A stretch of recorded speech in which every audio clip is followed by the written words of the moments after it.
Good morning, noon, or night, whenever and wherever you are listening to The Shift. I'm your host. My name is Doug McKenty. This episode was recorded on June 22nd, 2022. Today on the program, I'm joined by astrologer and host of the White Lotus of Light podcast, Ian Ferguson. Ian has recently focused his podcast on the concept of the European black nobility and the dark spiritual lineage from which many modern cultural control systems evolved. I invited Ian onto the show to extrapolate on this critical historical phenomenon, as it ultimately exposes a lineage of empire builders, potentially going back millennia, who have profited immensely from the gradual spread of an imperialistic mythology now encompassing the entire planet. According to the theory, ancient worshippers of the Babylonian god Moloch, also known as the god Baal, began cultivating a political and economic system founded on the extraction of resources from the many, through war profiteering and usury, then centralizing those resources into the hands of an elite few who were able to amass wealth and power far beyond that of the ordinary individual. These families eventually migrated from the Middle East into the Mediterranean, where they ultimately ingratiated themselves within the Roman Empire. With the fall of the Roman state, they then evolved into the Venetian nobility, which had a huge influence over the Catholic Church, and ultimately became members of the most prominent noble families throughout feudal Europe. Purportedly, this lineage continues to this day, as evidenced by eyes wide shut type ritualistic parties organized by the likes of Jeffrey Epstein, and in the cremation of care ritual performed annually at the Bohemian Grove, where select members of the upper class engage in a ceremonial sacrifice emulating the ancient rituals designed to curry favor with Moloch himself. While this theory may sound far-fetched to many, it does explain the historical transition from a state predominantly defined by peaceful tribal coexistence into the worldwide network of nation-states united through participation in a central banking cartel, yet plagued by a seemingly unending state of perennial warfare. This system defines modern-day reality for all those impacted by European colonization in the present day. This conversation will make an argument that modern imperialism may well be the result of generations of a powerful and wealthy elite, infused with knowledge of ancient esoteric wisdom, creating a cohesive and comprehensive lineage that teaches the secrets of near unlimited power. Find out more about the work of Ian Ferguson or sign up for a reading of your astrological chart by going to www.whitelotusoflight.com. If you like what you're hearing, please like, subscribe, and share this podcast on your favorite social media platform. We rely on listeners like you for the distribution of this alternative information. Find out more about The Shift and all other programs produced by Doug McKenty Productions by going to www.theshiftnow.com. Sign up at www.thepopulistpapers.substack.com for an overview of my written work and updates every time a new podcast episode is released. Without further ado, I'd like to thank astrologer Ian Ferguson for agreeing to this interview, and thank you for helping to make the shift.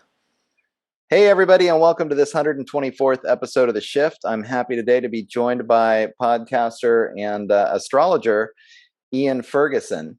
I got turned on to Ian. I saw one of his videos posted on my Facebook page, I think, just maybe about 6 weeks ago now, and he was having a conversation with a Philip Jimenez about the black nobility. And this is a concept that I have played around with. I don't know a lot about it myself, but it's an important part of European history and really probably the European present that I think more people should know about. So the goal of the show today, I think, is to show a longer lineage of upper class elites that have had really an inordinate amount of control over humanity and humanity's progress here, really probably for going back for 3,000 years. And maybe Ian and I will go take it all the way back there.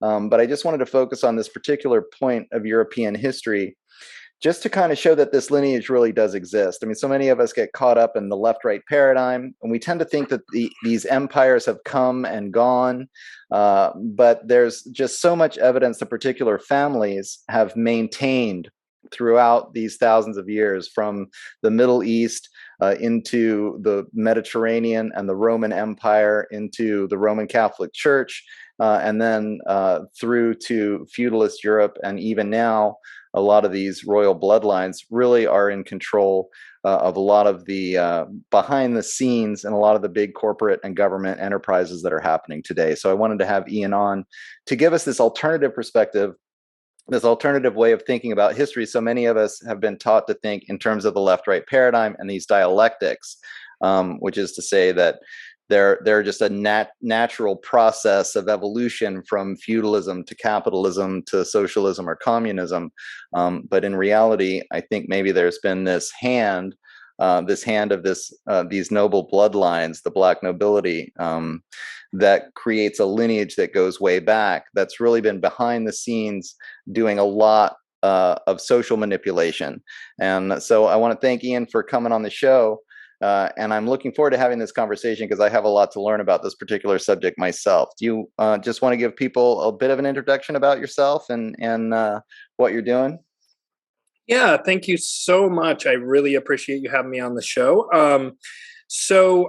We were talking a bit beforehand, and maybe we'll get back into it later, about how we kind of come from totally different backgrounds politically. That I was, I guess, foolish in my youth, and I kind of came from more of a, pretty far left background. I mean, I was more always against structure and things like communism and that sort of thing. Although actually I, did read a lot of Marx and found a lot of like what Marx said to be really interesting, just the critique of capitalism. In retrospect, I realized that Marx was probably, like many historical figures, funded by these same people we're going to talk about today, because what sprang out of Marx, communism, and this dialectic, as you were talking about, was, profoundly influential in the 20th century. That's not breaking new earth. That's pretty well known. But at the time, I was, pretty far left, anarcho-syndicalist or whatever. Over the past, decades, I've sort of learned a lot more about history in particular, and just social engineering in general. And so I sort of came from that background from a political point of view, but I also had in 2001, and actually January, and might lose some of your more grounded materialist scientific listeners here, but I will just explain what happened for me, and people can take it with a grain of salt. I had a spiritual awakening because I took a Religions of India class, and I read the Bhagavad Gita, and I had a bit of a spiritual awakening around that. And then at the end of that semester, I was in Eugene, Oregon at the time, and college kid. So I was staying up really late and studying and not really eating and taking care of my body. And then as soon as I was done with finals, the first thing I wanted to do was to smoke some weed.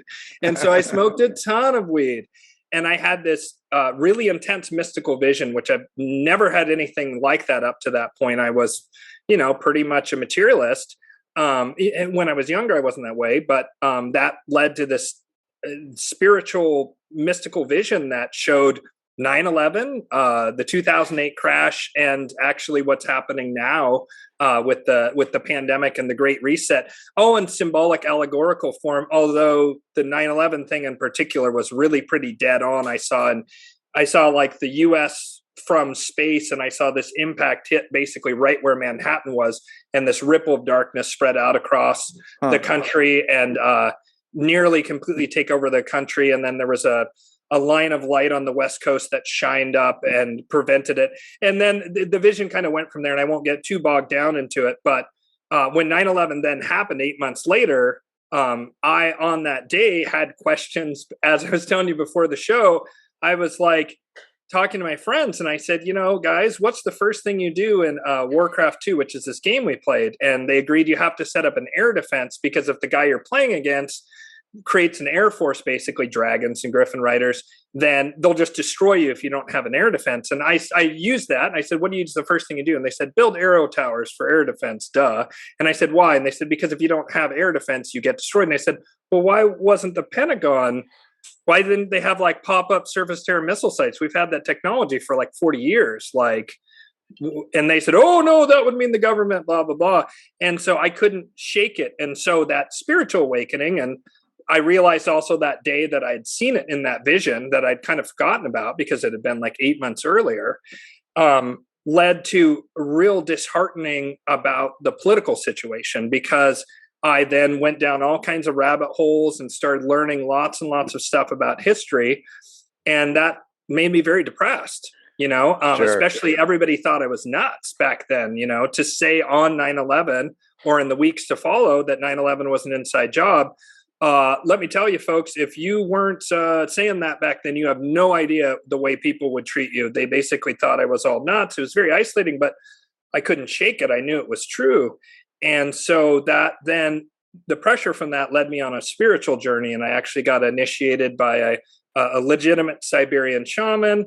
I really got really into Western astrology. Eventually, I met my son's mother, my first wife, and she had gone to the Maharishi Mahesh Yogi School of the Age of Enlightenment. That's the Beatles guru for people. Yeah, I meant to tell you this. I live in Fairfield now. My wife went to the. You're kidding. Yeah.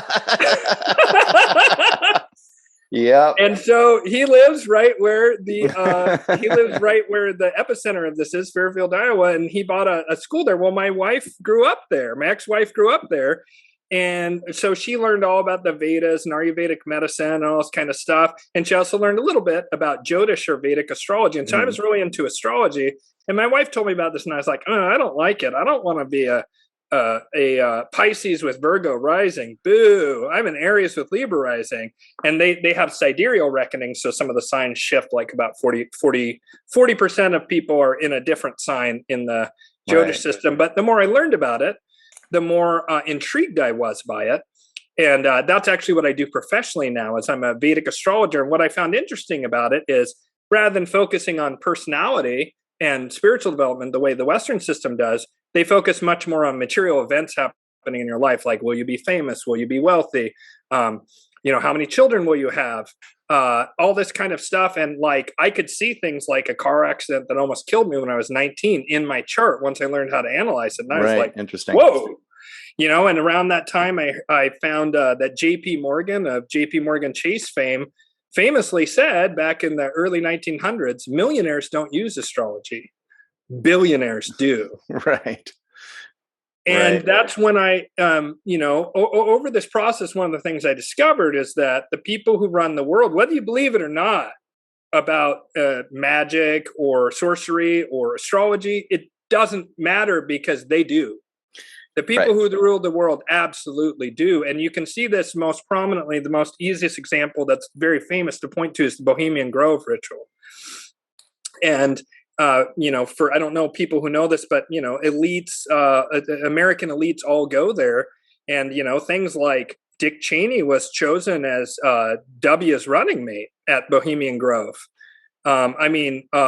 Things like Nixon asked Reagan not to run against someone. I want to say it must have been, maybe it was Kissinger asked him not to run against Nixon. I can't remember, but a lot of movers and shakers there decisions get made behind the scenes there that are very powerful. And there's a very occult focus of something called the cremation of care ritual that they do in front of a giant owl statue. And the owl is the female aspect of the deity Moloch, which we can talk about that more later if you wish. Yeah. But I discovered that there was a very esoteric and occulted angle to the people who were running the world.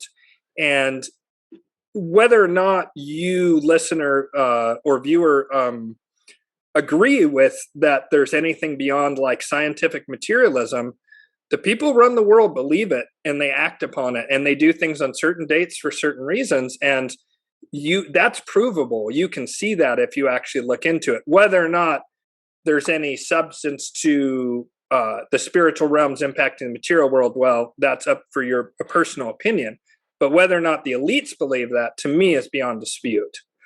And they act on it, and they are very careful to honor certain days, certain astrological alignments. They're really into numerology, which I don't know that well, but they're definitely into that.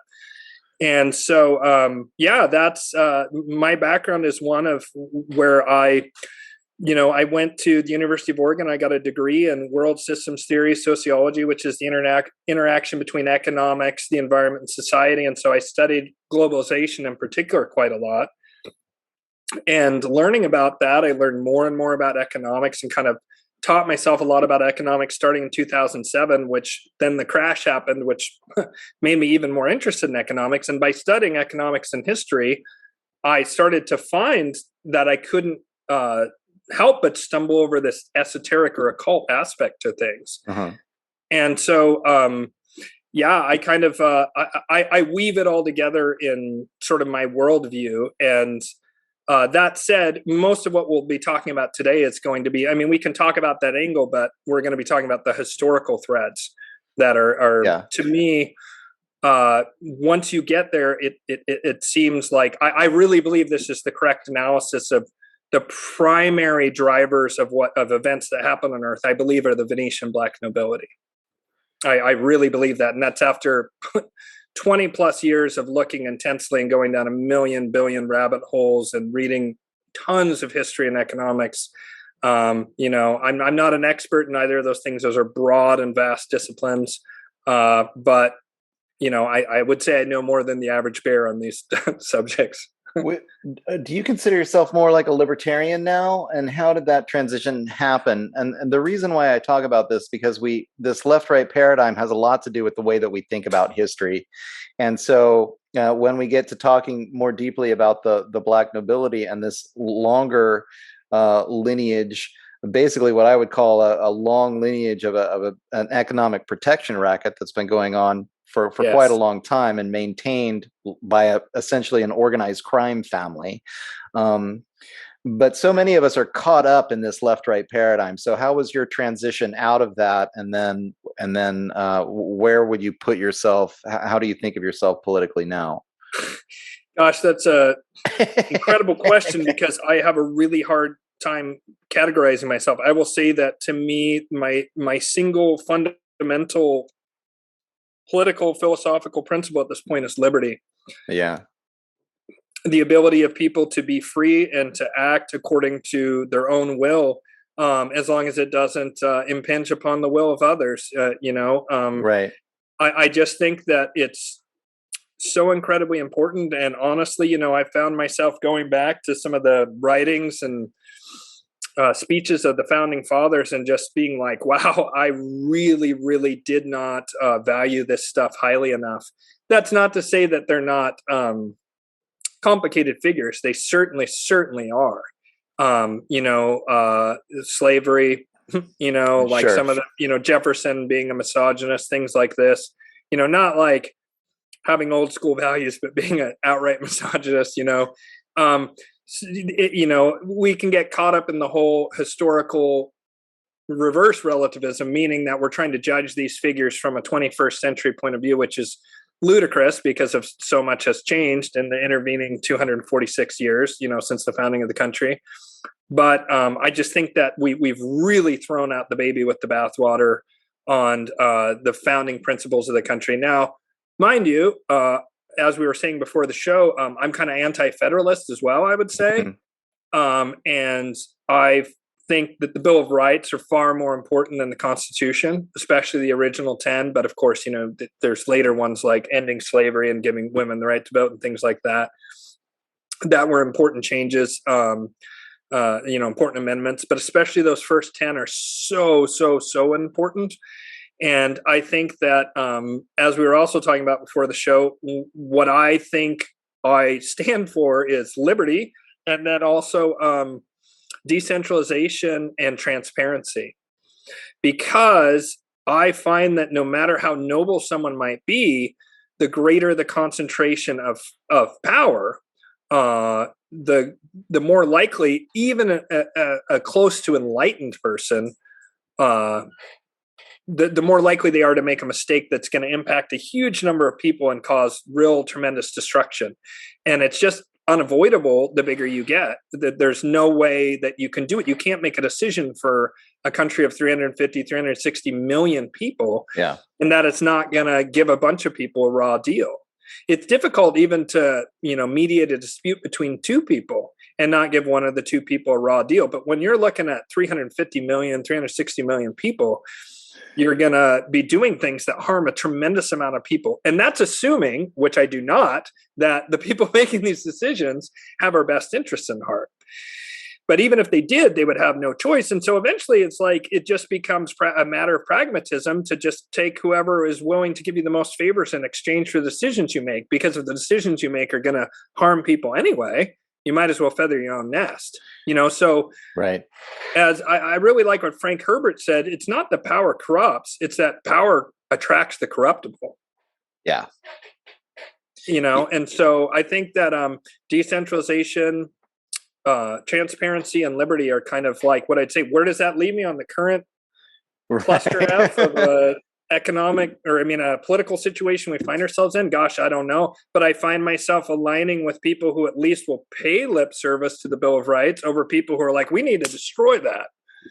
Yeah. For whatever that's worth. Yeah. I mean, I'm right there with you in terms of, we should live in a nonviolent society, which means it's a voluntary society based on the consent of consenting adults making agreements amongst themselves. We don't need to use coercion to impose some sort of equality or some sort of utopian vision on everybody else, because that requires violence, and it's not ethical to be able to do that. So I think that underlying ethos of the principle of liberty is something that I just have never been able to shake. I mean, no matter how, sure, you can argue that there needs to be some kind of economic redistribution of wealth, and nobody's, I think, arguing that the system that we have now is anything like, a libertarian paradise. I mean, clearly there's a lot of violence that's imposed emotionally and physically on us by those who are in power right now. So, but that underlying ethic, I just can't shake. And then the notion of decentralizing power, I just feel like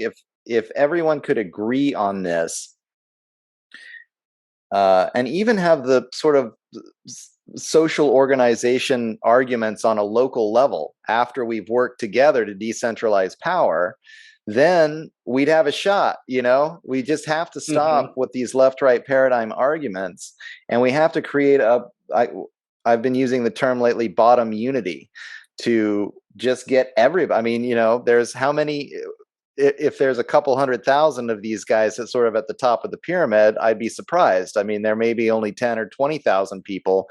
And then there's the rest of us, the other 350 million of us. If we all got on the same page, guess what? It's game over for this system that we're about to talk about.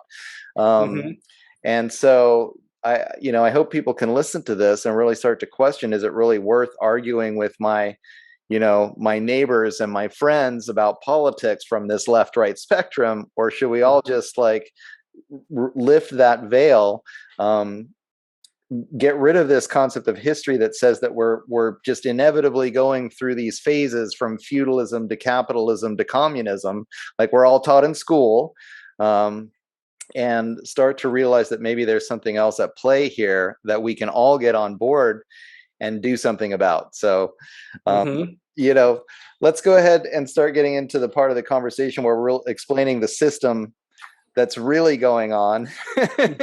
And you talked about maybe we could start with Moloch. I mean, why the hell are those guys at the Bohemian Grove worshiping a 3,000-year-old god from Mesopotamia, from ancient Mesopotamia? And what's the connection? Because to me, this is the lineage that we're talking about, this spiritual lineage that these people who have been in power and the people who have controlled the empires throughout the millennia have consistently continued to follow these esoteric traditions. So what are these? What is this all about? What's really going on? Well, I mean, I think you actually have to, in order to understand who these people are, they have managed to hide themselves very successfully, especially in the last few hundred years, and it seems as a direct result of basically people catching wise to them and wanting to put a stop to them. But these bloodlines that I call the Venetian Black Nobility, and by the way, if you want to go deeper on it, I would recommend the writings of Dr. Joseph Farrell. I would also recommend, he's a very contentious figure, but Lyndon LaRouche Sr. Right. Actually, the first time I heard about the Venetian black nobility was in a leaflet for Lyndon LaRouche Jr. for president, 2004. And I went to the website and I actually can't find this article anymore. And he started talking about the toads of Venice. And I started remembering about how I had read when I was much younger, because I've always been into history since I was a little boy, Right. about the Venetians and the Venetians being very powerful at the point in time, basically between the fall of the Roman Empire and the arising to power and dominance of the Catholic Church, and really throughout the Dark Ages, what we call the Dark Ages. And so these people were doing international banking kind of before anyone else. Now, the Knights Templar are actually, it seems, the first group to create an international structure that included the ability to move money through letters of credit over distances. It seems that there is a previous iteration of that happened in the Islamic world, and that the Knights Templar kind of like took that, but what they did was they made it so you could transfer vast amounts of money over vast distances with a letter of credit. Uh-huh. So the Knights Templar come on the scene historically from the point of view of like open history around approximately 1000 AD. It's actually a little bit before that's when they got the charter, and I actually am a Knights Templar, I will say. And they started before the era when they were sort of publicly proclaimed, but they started first and got a writ from the Pope in sometime after 1000 AD. And they basically were supposed to be guardians of the pilgrims, people who were doing pilgrimages and going down to Jerusalem to, see the birthplace of Jesus and so forth. Yeah. And that was what they were supposed to be doing. However, what they appear to have actually been doing was doing a lot of excavations and a lot of actually archaeology. And they were doing all kinds of stuff that was off what they were supposed to be doing. And they also were working with these families in Venice. And it seems perhaps at the direction of some of these families in Venice to do some of this excavation. Also, they were doing it, I can say, because it's open public knowledge. They were supposed to be finding what they called remnants of the primordial tradition. So according to my lineage, we are told that the Zohar, which is one of the main Kabbalistic texts, was excavated from the Temple Mount in Jerusalem. There's a lot of speculation that other things were excavated there, possibly including the Ark of the Covenant. Certainly some gold, or a lot of gold, was excavated from there. There's stuff I forget the name of it, but there's a copper scroll that's from the same time period of the Dead Sea Scrolls that talks about this. But they brought a lot of money back with them, and they started using these letters of credit in order to allow a pilgrim to travel down to Jerusalem with just a piece of paper, and then they could cash that in with the Knights Templar and they would get gold. And that allowed merchants to start moving down in there and start doing trade between the Muslim world and the Christian world. So why am I talking about the Knights Templar when we're talking about the Venetian black nobility? It seems that the Venetians took this letter of credit system and they added the element of usury. They added interest. But they started to use that similar method of letters of credit in order to move huge quantities of money around Europe and also the Middle East. And then they added usury. That was the big difference, was that they added interest. Mm-hmm. Now, the Venetians were also, at this period of time, they were supplying a huge amount of the warships that were used throughout the Mediterranean. And they had a lot of experience building ships, because I'm going to have to go backwards in time from here, but I wanted to establish that the Venetians are the first international bankers in the way that we conceive of it in modern times, with interest. That is absolutely critical, the adding of usury to the system. And it's what differentiates what the Knights Templar were doing with what the Venetian black nobility would do it. Okay. Now, they made warships, and how are they good at it? Because I'm going to go now backwards in time, and I'm sorry, it's hard to determine where to start this because it's this vast saga. Now, if you go way back in time, and for anybody who, is a biblical scholar or is interested in the Bible, you can read the section of the Bible about King Solomon and the building of the first temple in Jerusalem, which is around, I'm actually going to real quick get my notes out just to get some of these dates accurate here. It was around, I believe, 969 BC. Let me just check real quick here.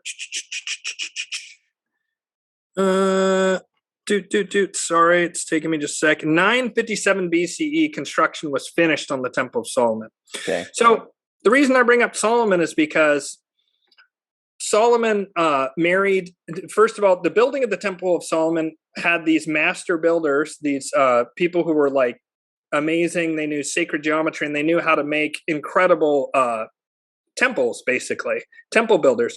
And the master who made Solomon's temple was a man named Hiram Abiff, which is a central figure in the original master mason in Freemasonry, by the way. There's more than one Hiram mentioned in the Bible, but Hiram Abiff was the one who created the temple. And then according to the apocryphal story of the Masons, he was killed by his 3 apprentices, one with a compass, one with the gavel, one with the ruler, right? And that's where you get the main symbols of right. Mason. Okay. Right. So this man created this temple, and Solomon also married a woman from Tyre, or maybe more than one, but he married a woman from Tyre. And this woman wanted to set up Moloch worship.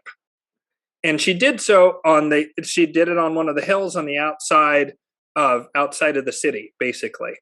And this Moloch worship, which the Molochians, the way they worship that god is by basically harming children, both in the Epstein variety, it's demanded by that deity, but also child sacrifice. And they would have this bronze statue that they would do one of two things. They would either heat it up to where the hands were like red hot by it was hollow, so they would put a fire inside it. And then they would it's horrible, but they would throw the children into the hands of this statue. And then the children would cook and they'd bang on drums so people couldn't hear the screaming of the kids and whatever. But that particular thing, which I won't go into any more detail on it, is critical because this sacrificing of children thing seems to continue with this stream of these wealthy people that we're talking about and human sacrifice in general. And Moloch is mentioned several times in the Bible. And the word Satan actually means adversary. It doesn't mean a specific deity, whereas Moloch means a very specific deity, also known as Hammon Baal. That was what they called it themselves. Moloch is the Hebrew word for this deity, but it's actually Hammon Baal, according to the people who worshipped it. And these people lived in this little city of Tyre. And Tyre was built on the coast of Lebanon, and they had it both on the mainland, but they had their main city on this little island just off the coast of Lebanon. And they became fabulously wealthy because a bunch of, it seems, Babylonians and Akkadian nobility moved there. There's a lot of Akkadian linguistic connections showing that those people who lived on Tyre were Akkadian language-wise. And so it seems that they went from Acadia to Babylon and then to Tyre. That's a little, we're now talking, like 2000 something BC. So we're talking like 4,000 something years ago. So it's the records back then are very scant. Let's put it that way. So we have to look at linguistic clues to kind of give us a sense of who are these people who appear here and build this. They also crushed these little seashells called murex, these little animals called murex, and they would crush them by the thousands, and they got purple dye, what we call royal purple. And that is a big part of how they became so wealthy, because the reason it's called royal purple is because only nobility could afford it, because it was such a laborious process. It took, I want to say 1,000 or 10,000 of these little sea snails and crushing them up to get like a gram of this purple dye. And they also, I think, again, it's not really provable, but it seems that they were doing stuff with money, with what's called Babylonian money magic, which is essentially using little pieces of paper and getting people to agree to use a medium of exchange that you then control, right? You can just say it's a psychological trick if you prefer, if that's your background and you're more materialist. It's a psychological trick, but basically it seems they were starting to do proto-banking stuff even way back then, right? Regardless, what is beyond dispute is they were fantastically wealthy. So they also put out a little, what do you call it? A colony in what would come to be known as Carthage, right? Which is like Hannibal, who fought the Romans and so forth. Yeah. So, and again, they worship Moloch or Hammon-Baal, or the Greeks called this being Kronos. And Kronos is the Greek name for Saturn. Okay, interesting. And if you are of a more occult bent, or you have an eye for it, you will see this black cube phenomenon again and again and again among the power elite.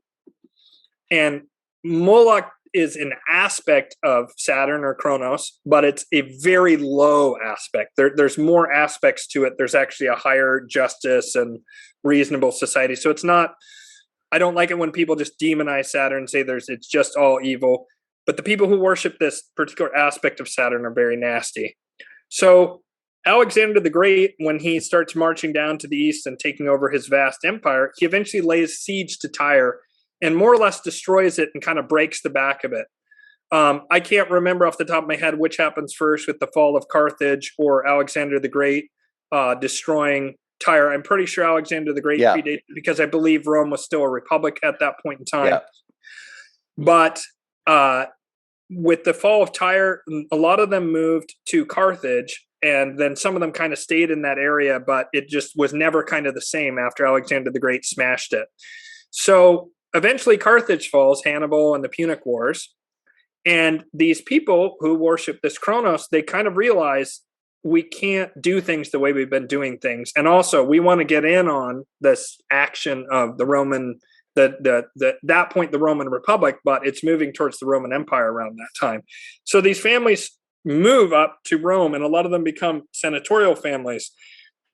One of them becomes the Maximus family. And later, many years later, which was a senatorial family, they would rebrand themselves as the Orsini family. And the Orsinis are one of the major players in all of this. So fast forward a bit now to Rome is falling, and these families then move to Venice. Now, another name for these people, besides Tyrians or the Venetian black nobility, is they were originally called the Phoenicians also. Okay. Phoenicia includes Sidon, Tyre, and a bunch of Lebanon. So, like the phonetic spelling of things, it comes from Phoenicians. And the Phoenicians were master seafarers, and they were master boat builders. So when they moved to Venice and take all their ill-gotten loot from Tyre, Carthage, and being Roman senators and getting all this wealth, right, they then move to Venice and they start making warships. And they go from worshiping Saturn openly to now they're Christian, just like everybody else, right? Because Constantine happens and the mass conversion to Christianity within the Roman Empire happens.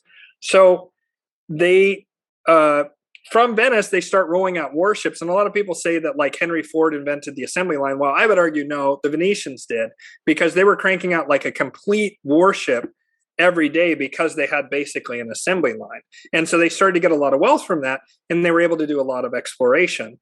You will notice that Marco Polo and Columbus both have ties to Venice. That is not an accident. Marco Polo was sent to look into the trade routes to the east, and he went through what would have been then the Khanate of Khazaria, and Columbus got bankrolled by the Venetians, and this is key, also got maps from the Venetians of the New World, which, where did he get those from? That's very speculative, but there is some evidence that either the Egyptians and or Phoenicians made it to the United States long before Columbus, along with the Vikings.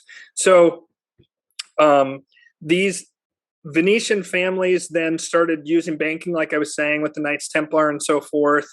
And they began to bankrupt the sort of proto-European countries over and over and over again, often by financing both sides in various wars and adding the element of usury. And it was causing big problems throughout Europe. They also, at this point in time, started to, in the early days, started to try and seize control of the Vatican via getting their guys in there as popes, right? And so another family, one that a lot of people are probably familiar with, that would fall under Venetian black nobility is the Medicis, right? And the Borgias, right? These old Italian wealthy families. And the Venetian black nobility is also sometimes called the papal bloodlines because so many of the first 100 or so popes were almost always from one of these competing families. I also want to note here that when I say the Venetian black nobility, they're not monolithic. They do recognize each other as cousins, and they will close ranks if they see an outside threat, but they're forever fighting against each other. And a great way to look at it as an offshoot of the black nobility is the Cosa Nostra, what we call the Italian mob, right? The Italian mafia. And you can see there's different dons competing for whatever slice of the criminal pie.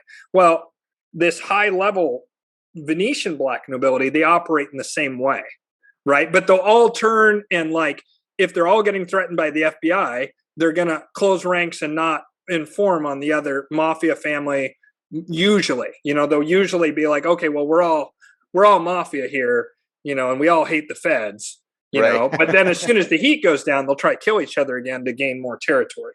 So it's a similar thing, but they're even less likely to kill each other than the mafia level guys. They generally jockey for power in different ways through proxy warfare and capturing parts of, the proto-capitalist or later actual capitalist system.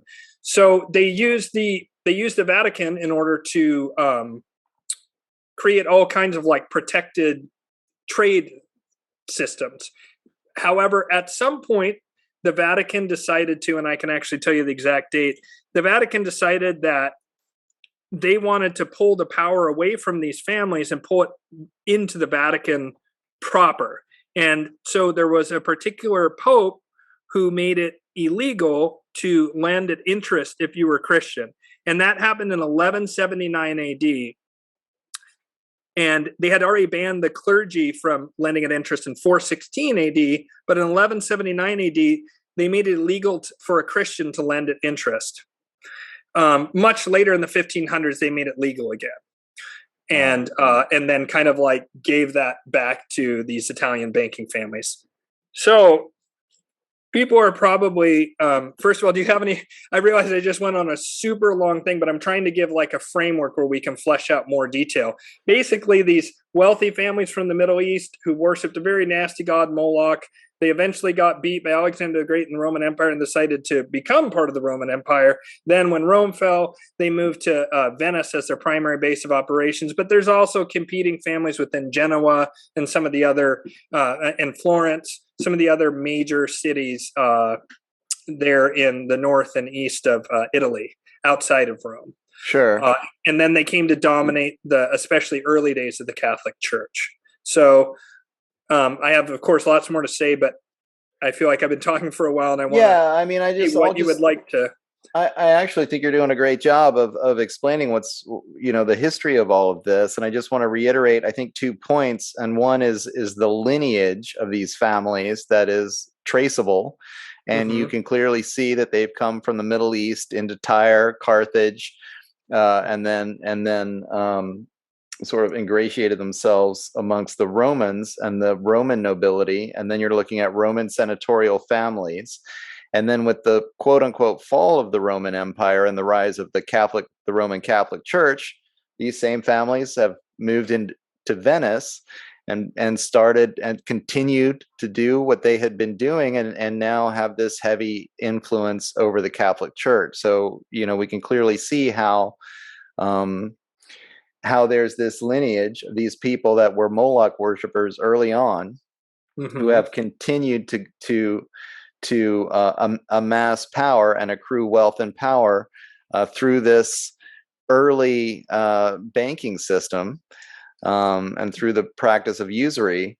And then also the other point that I just want to emphasize is this connection with organized crime, because that's what I see when I had the thought in my mind that governments and the way they operate were more like protection rackets or an organized crime syndicate.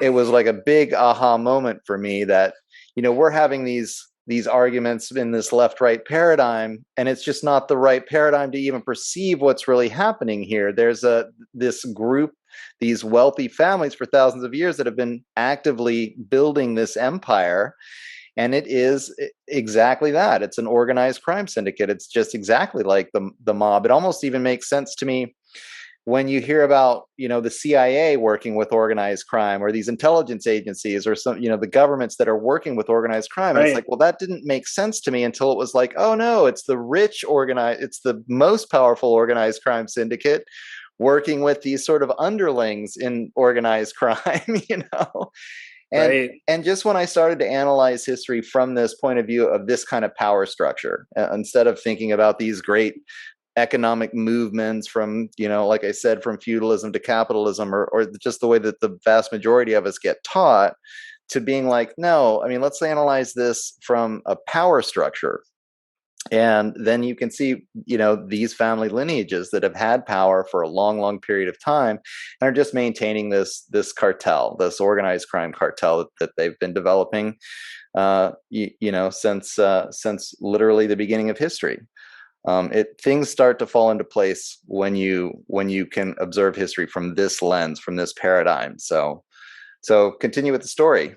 Yeah. So the reason I'm setting up this banking thing is because I think that if people are savvy, that most people can conclude that if you look at the nexus of everything. In fact, the Scientific American, I think it was, did was it Scientific America? I can't remember. There was some very prestigious, very mainstream scientific magazine. They did an analysis, and they found this super entity at the center of capitalism through all sorts of interlocking concerns and interlocking this, that, and the other thing. Right. And basically at the very, very center was banks. And I think most people who have any kind of understanding of economics understand that central banks wield almost unimaginable power, talking about like the Fed in the US, the Federal Reserve. Yep. What less people know is that the Federal Reserve answers to another bank, the Bank of International Settlements in Basel, Switzerland. Right. And when you start looking into the founding of that, some interesting names come up. And I can't remember which of the Black nobility families. In my video I did with Philip Jimenez, he mentioned which one was one of the primary people, but Rothschild was involved in that. Hjalmar Schacht, who was also the banker, both for sort of the Prussian World War I Germany, but also for the Nazis. He was foundational in that. The head of the Bank of England, was it? And they said, oh, well, this is just to do transfer payments from Germany to France for reparations for World War I and to England. That's it.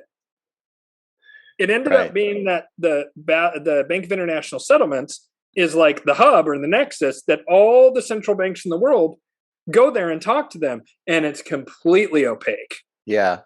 And remember when I said earlier, I said centralized transparency. Centralized and opaque is the opposite of what we want. Yeah. And then even that's not the end all be all, because like I say, it really traces back to these families. And so when people... If I can just interject really quickly, please, because you made such a great point about in the modern day, the way that I've interpreted it. And one of the things, I saw a graph at one point that showed, first of all, the way the cartel is structured is around banks. So there's like let's say the four major banks, there are 4 or 5 major banks that are too big to fail. And like each one of those banks, you'll see is connected to one of the 4 or 5 major oil companies and one of the 4 or 5 major media companies, and so they're all organized around amassing these resources.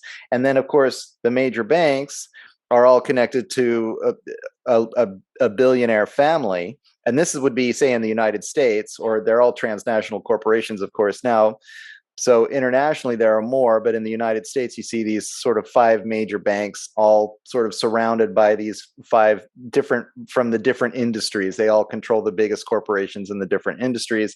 And then the banks are connected to the central bank, of course, the Federal Reserve, which is where they all collude. Then the Federal Reserve is connected, as you say, to the Bank of International Settlements. And this, to me, is the modern day hub of the wheel, or the engine that drives colonialism. I mean, this is what I see it Absolutely. as. This is, it's so funny because, again, most people think about history as like, oh, back in the 19th century, there was the British Empire, and then Gandhi came around, and, it's all good now. We don't do colonialism anymore, right? I mean, people think there were these revolutions and the British Empire fell apart. And it's like, well, politically things, some chess pieces got moved around a board a little bit.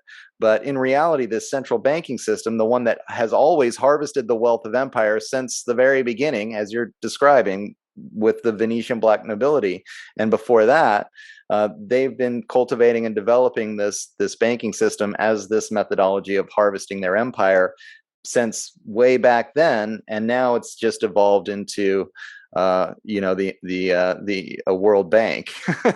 Yeah, and IMF and Bank of International Settlements, especially. Yeah. And so people. I'm just going to go ahead and address sort of the elephant in the room, which is that anyone who's looked into banking to any degree, I name dropped a minute ago, the Rothschilds. There is what I see happening, especially people are searching for answers right now. They want to know why is everything going so wonky? Why is everything so wrong? And when things are uncertain and scary, which this is the most uncertain, scary time probably in anyone who's alive lifetime. Maybe if you lived in World War II, it was more severe. I am not even certain about that. And that's with no disrespect to World War II veterans or the gravity of that time. I'm just saying what's happening now is if you actually understand what's happening now, it's bigger than what happened in World War II. It's just not quite as flashy. It's not huge clashes of armies and so forth. Yeah. It's much more economic and social engineering and media driven and psychological warfare driven rather than tanks on the ground kind of thing and troopers on the ground. So if you look into banking at all, you're going to come into this thing where, a lot of people just want to stop there. They don't want to look any further. And I assure you, there's a reason that I mentioned that the Pope banned usury for Christians in 1179 AD. Now, I'm going to talk about something very contentious. And before I do, I'm just going to say that I have personal sort of skin in the game on this one. And what I mean by that is that my ex-wife that I mentioned earlier, who got me into Vedic astrology and so forth, her father is Jewish. And that means that my son is genetically Jewish. And were we to, heaven forbid, have lived in Nazi Germany, he would have been considered Jewish and dragged off to the camps as soon as they found that out. Yeah. So I want to say, like, with that lens and understanding, what you cannot ignore and what should not be ignored is the fact that much of the face of banking is Jewish. And not Sephardic Jews, not Nazarene, not Ethiopian Jews, but specifically Ashkenazi Jews. Now, what I'm about to say is contentious, but it's by and large settled historical fact according to most scholars who don't have a direct connection with the existence of the state of Israel. And that is that there was a Khanate that straddled the Black and Caspian Seas in actually almost exactly modern day Ukraine, a little bit of Georgia and some of the southern Russian tip that's down there. But it straddled the Black and Caspian Seas, and it was a Khanate because it was a Turkic people, and it was called Khazaria or Khazaria. And they were pagan. They worshipped whatever gods they worshipped, and they were pagan. However, they kept being concerned about encroaching Christians and Muslims. They had Muslims to the south and they had Christians to the west.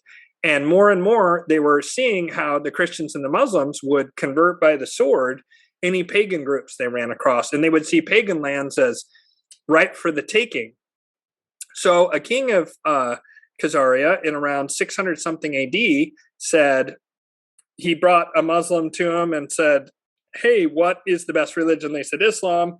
And they said, what do you think about Christians? Oh, we hate them. They're enemies, the Crusades, blah, blah, blah. Or like we're fighting with them for territory, whatever it was at that point in time. They were already rivals for territory by that point in time. And they said, well, okay, is there any other religion that you have any kind of respect for? And they said, well, there's not many of them left because in the Middle East and Europe, there were not many Jews left at that time because after the third uprising against the Roman Empire's occupation of Palestine, the Romans smashed and destroyed the royal lines of the Jews, the line of David, and just scattered the Jews to the nine winds, killed a tremendous, I mean, some people call it the first Holocaust. They basically just smashed the Jews who lived in Palestine, almost completely wiped them out, and they had to scatter the few that were left. There was still a big Jewish community in Ethiopia. I think it's Nazarene is what they're called, who lived in Iran, Iraq area. And then there's Sephardic Jews who were on the Iberian Peninsula. So they said, oh, there's not many Jews left, but we like them. They're people of the book, was what the Muslim said. And the Christian said, well, you know, like the Jesus was Jewish, so we like the Jews. There's not many of them. There's some in the Iberian Peninsula, blah, blah, blah. We don't really see them, but they're fine. So the king of Khazaria is like, well, I got to do something because sooner or later we're going to get crushed by these opposing forces of Islam and Christianity. And so there was a mass conversion. And there is actually a source document from the Iberian Peninsula, no less, that says there was this mass conversion in Khazaria. Now, this document is somewhat contentious, primarily, I note, among Israeli or Jewish scholars, right? The reason being is that if you can't point to you being genetically related to the people of David, that kind of undermines that whole right to the land that is known as the modern day state of Israel, right? It undermines that argument tremendously. So this is why this is such a contentious subject, because it's instantaneously political. Forget anti-Semitism, just the state of Israel's existence is called into question. The right to it, I suppose, the right to that land, you know, which is tenuous anyway, I would say, you know, going in there in 1948 and reclaiming all that land. Sure. You know, you can say whatever you want about that. Maybe you're for it, maybe you're against it. But if you remove that element of you're not actually the bloodline of David, you're a different group that converted to Judaism, that really undermines that.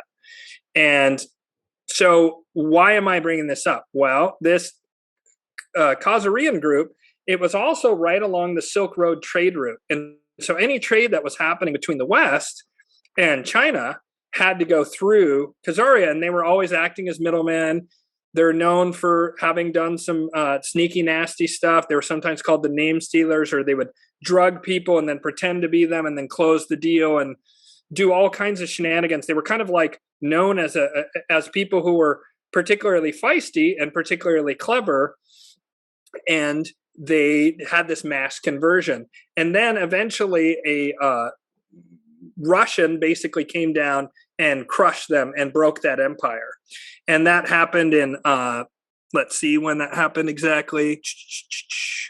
So the fall of Khazaria was founded approximately 650 AD. I can't remember exactly when the mass conversion happened. It happened not too terribly long after that. And then they had the beginning of the fall in basically the year 1000 AD. And Khazaria had been pretty weak since 969 AD with the invasion of the Rus by Sviatoslav I of Kiev. And by 1224 AD, Khazaria was pretty much totally destroyed because a Mongol invasion then came from the east. And so they had to flee, and they fled to Eastern Europe, Northern Turkey, and elsewhere to the west and south. Mm-hmm. And this is around the time when suddenly there's lots of medieval documents talking about like Jewish people being around. And the way it's described, again, you know, records aren't great back then, but it makes it sound as though it was kind of something new, a lot of this stuff. And again, this is very contentious because Khazaria, they don't like to acknowledge it because it undermines this whole Israel thing. I am convinced that it exists, that there's no question it existed, but to me, there's no question that at a bare minimum, there was a huge population of Jews within Khazaria that had converted at some point in time. I believe this mass conversion story that comes down to us from some Islamic texts and letters that went back and forth between Khazaria and one of the Muslims. Back then, they were in very friendly terms that were the caliphate that was there on the Iberian Peninsula. I'm of the belief that what I just said is absolutely true. Mm-hmm. People can, please don't take my word for any of the things I'm saying. Research it yourself. I think you're going to come to probably fairly similar conclusions I did. It matters because when the Pope banned usury for Christians, of course, the black nobility worships Moloch, but they can't say that. They can't openly say that, because if you say that now in what's now Christian Europe, you're going to be killed, right? This is around the time that the Inquisition is happening, right? Like especially the crusade against the Cathars, the Albigensian crusade happens around this time, and the Templars get destroyed not too terribly long after this, actually. So they banned Christians lending at interest, and so that put the Venetians in kind of a bind. They didn't want to stop their most profitable thing ever that dwarfed the profits of what they got from selling those war galleons. They wanted to keep it going, and they had a problem now because they could no longer directly do it.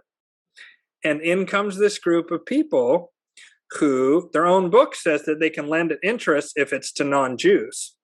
So the black nobility appears to have then used Khazarians, or sometimes what are called the court Jews that suddenly appear around this time, as moneylenders, but frontmen. Right. Interesting. And a lot of people will get to this layer of the Khazarian mafia, which is a small percentage, a tiny percentage of Ashkenazi Jews, a vanishingly small percentage of them. The same way that like the Bush family or the Clinton family or the Queen of England, or take any power elite group, they're tiny minority within that group. And that's critical because people get caught into this anti-Semitic hysteria. Because yes, you can point to, there's banking and there's media. Did you want to say something? Well, it really is important to note that. And then the other thing I just wanted to bring up at this point is, as we were talking before the interview about the Sabbatean Frankist movement, and then you're really talking about, it's a Jewish movement, but it was a sect of Judaism that sounds to me more like they're acting more like these Moloch worshippers. Yes, they are. And then the very wealthy, quote unquote, Jewish families are basically working together with the very wealthy members of these Venetian nobility members, and they all seem to be acting in a way that they're all basically following this Moloch lineage. So, to call these people who are acting in this way, this small group, and to equate them with the rest of Judaism and the average Jewish person is just, I think it's just an insane leap. And it's important to understand that while some Jewish people have been involved in this, the ones that have really gotten to the top of the ladder, if you will, have been involved in these very strange offshoots, these Sabbatean and Frankist offshoots of Judaism, and then really ultimately, at the end of the day, they all seem to, this whole group of people that have been working within this lineage as a part of this organized crime syndicate have been working towards this concept of one world religion and elimination of all these different religions, and to identify them as Jewish in particular is just not accurate. Absolutely. I agree 1,000%. And Sabbatean Frankists to me are simply occulted Molochians. It's the same thing. Their belief, I forget what his name is, like, I can't remember the name of the founder of Sabbatean Frankism. You can look it up. Basically they say, the God of the Old Testament is actually like, that's not real. That's like a fake evil God. And our God is beyond that. And the only way you can reach that God is by inverting all of the rules of like the Torah and so forth. And they don't even use the Torah, right? It was like they ditched the Torah and they're using the Zohar, the Babylonian Talmud. The other books. Yeah. So it's a very different sect. Right. And the thing is like, there is nasty stuff in the Babylonian Talmud. It's also 5,000 years old or whatever. Like, find me some literature from that period of time that isn't pretty nasty. Like, good luck. Right. You know what I mean? Like, And when I look at for example, the Jews who eventually like tried to stamp out and destroy the Malachians, and there was a big fight between the Yahwehists Exactly. and Yeah. the Malachians, they became stark enemies because they're also called Canaanites. The Phoenicians, they're also called Canaanites, Right. and they were super hated and were huge rivals. It was a very strange period of time with the Temple of Solomon, to where there was like peace between these two, and then it even looks like, if you're looking at it, looks like there was an attempt to subvert at that time Judaism and move it even way back then towards this more Malachian impulse. I mean, you have this woman who's married to King Solomon, and then she seduces him and gets him to do something that eventually, according to the Bible, gets him, in disfavor with God, right? When he had been the most favored person on earth, he moves into disfavor because of most specifically his wife setting up that worship of Moloch. So getting back to this Khazarian thing, that then brings in these families who would go on to become these banking dynasties that are Jewish. But again, I want to point out, interestingly enough, this is kind of the reverse of what I'm about to say, but when JP Morgan died, JP Morgan of the bank fame, right, it was discovered, and he kind of skyrocketed out of nowhere to becoming this like super powerful figure within the American political and economic class. Out of nowhere, he was selling shoddy guns during the Civil War as his supposed backstory of how he became so wealthy, and then he was like the second richest man in America after John D. Rockefeller, who would be a trillionaire in modern money, or pretty close to it. I don't know, 100 billionaire or something like that, because he was a billionaire back in 1900 or whatever. So I figure inflation's about $100 now is $1. Yeah, so he's worth like 100 billion or whatever. So JP Morgan's just below that, and when he died, only a few tens of millions or something went to his family, despite him being a billionaire at the time. And it was discovered that he was a frontman for the Rothschilds, because the Rothschilds were so hated in the U.S. that they weren't basically allowed to do direct business, so they had to use a frontman. Well, the same thing's true with the black nobility. They were completely frickin' hated in Europe. And in fact, there was, I forget what it's called, but it's the War of the League or something or other. And basically all the different nobles of Europe, which included some offshoots of these families, but not the core ones, they descended upon Venice to destroy it utterly. And I forget what it's called. It's the War of the League, something or other. And the Pope intervened and said, no, don't destroy them. And they were able to get out of it. And ever after that, I feel like they've been, they've had three close brushes with getting wiped out: Carthage, Tyre, and then this. They've really wanted to back themselves off from being like, from people knowing who they are. And so they use layers upon layers upon layers of deception.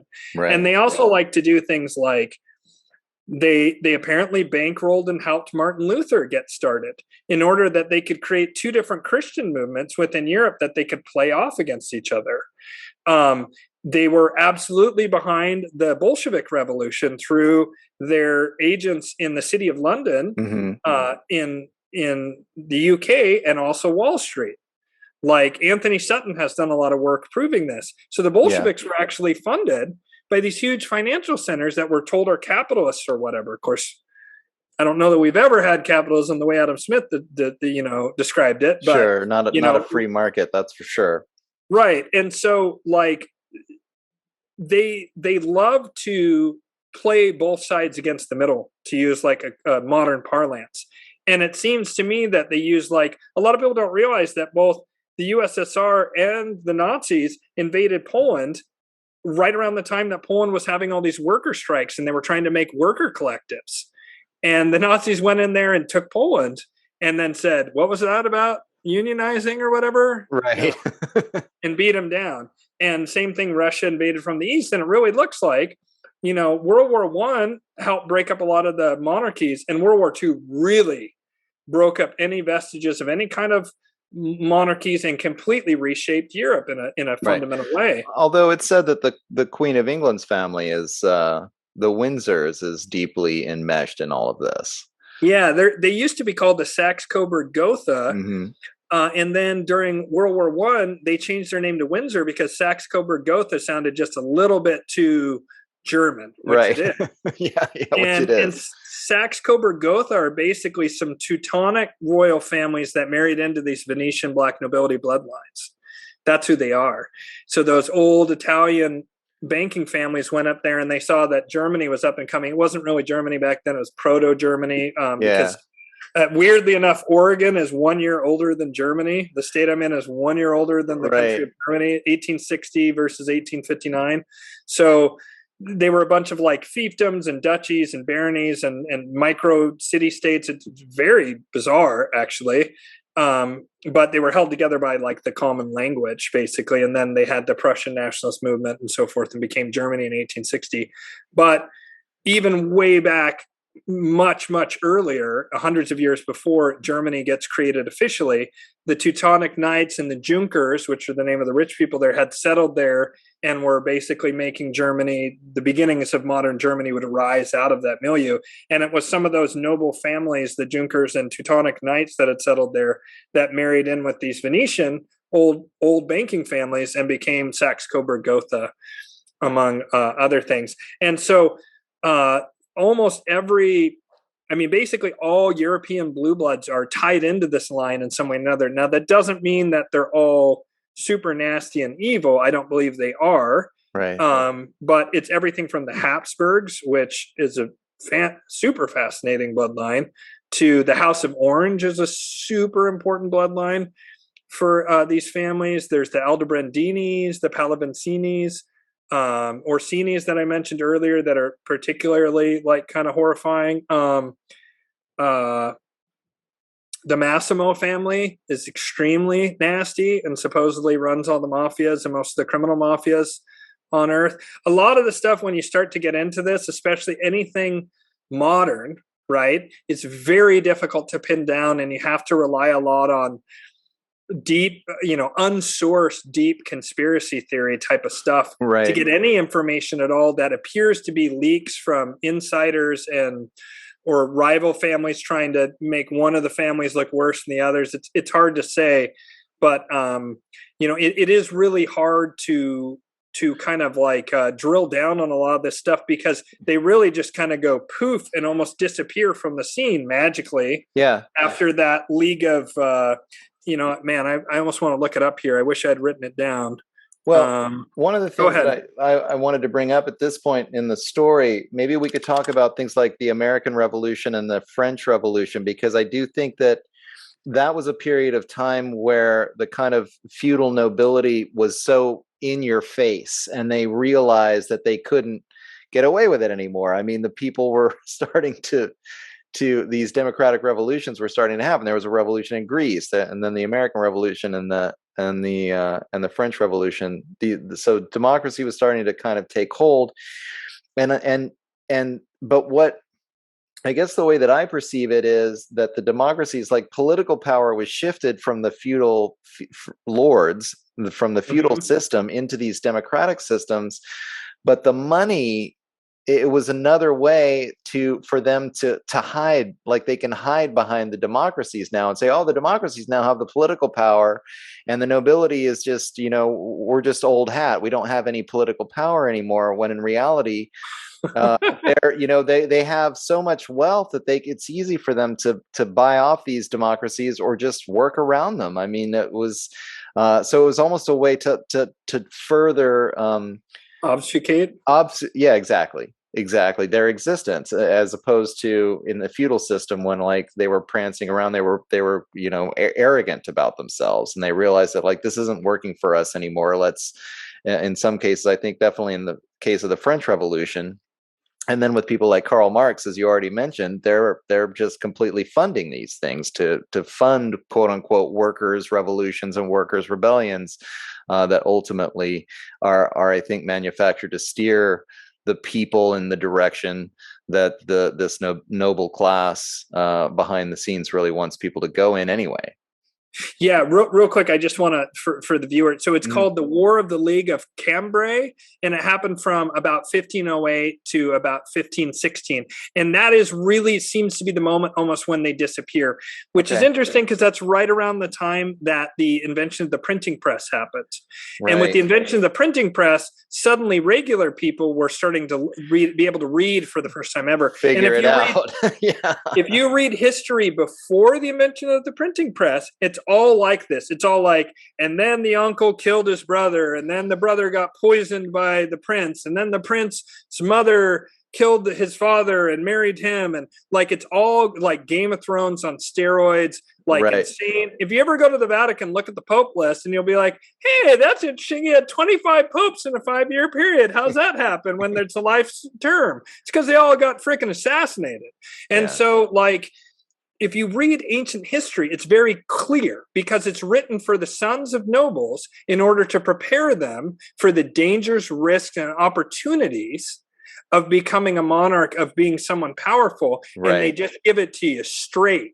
They say everything's like Byzantium. It's all Byzantine. It's all court intrigues and backstabs and assassinations and poisoning. And like everybody's fighting each other for every scrap of power they can. And then political marriage alliances and all that kind of stuff. And it's crystal clear that it's a fight over territory and people, over like resources and humans as human resources, right? Yeah, exactly. And it's crystal clear. And then the printing press comes along, and about 75 years later, first of all, there's the papal bull, which is like the initial thing on propaganda saying, gosh, it seems like the peasantry is getting a bit uppity lately. Mayhaps we should start putting out lies in written form. Right. And so basically the printing press was massively destabilizing. And so they didn't want people to, sort of catch on to how things are. And it's after that suddenly, oh yes, of course the king over the hill is evil, but the king here is a good guy and he's there for you. Right. Sure, he has to tax you, but that's because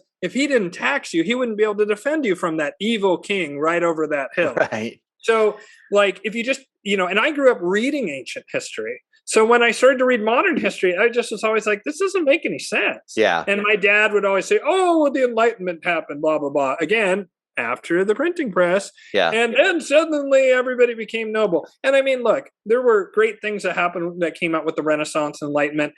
And we have to be careful talking any kind of absolutes. And like one thing I would comment on to respond to you talking about the French Revolution, I think the French Revolution was in part an internecine conflict between various branches of these noble families because they're all kind of related, but some of the ones that are further out afield, basically that operate outside of Italy, there are some exceptions, especially in Germany to this, but usually the families that stayed in Italy are the ones, it seems to me, that are the more powerful ones. And the ones who like maybe weren't as powerful, they sought opportunity elsewhere in Europe and elsewhere around the world, but they're more like the junior varsity squad rather than the varsity squad. Right. And for example, the Queen of England, again, this is apocryphal, take it for what it's worth. This is rumored.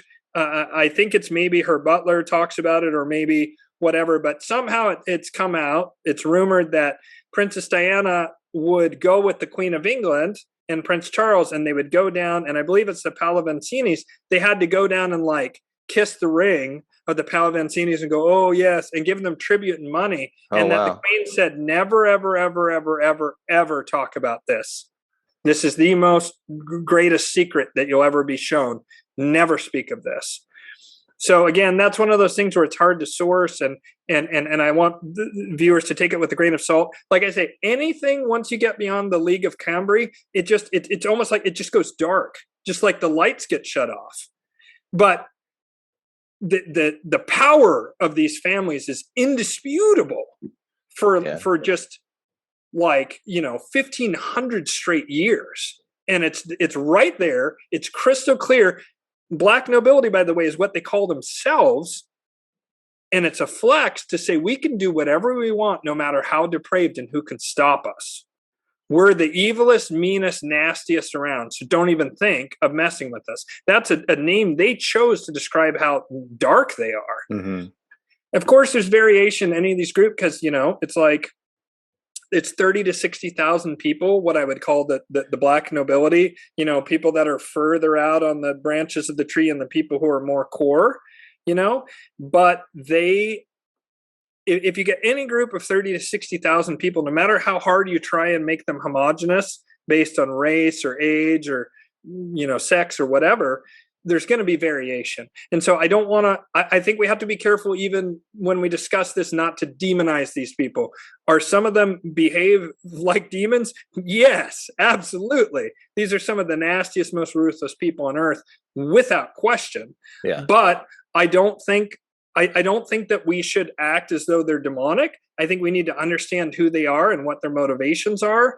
And I think that there seems to be a back and forth between two kind of philosophical groups within it that have been vying with each other. And kind of there's the Great Reset group that wants total top-down control. And then there's another group that believes, for its own self-interested reasons, in giving people more liberty and freedom.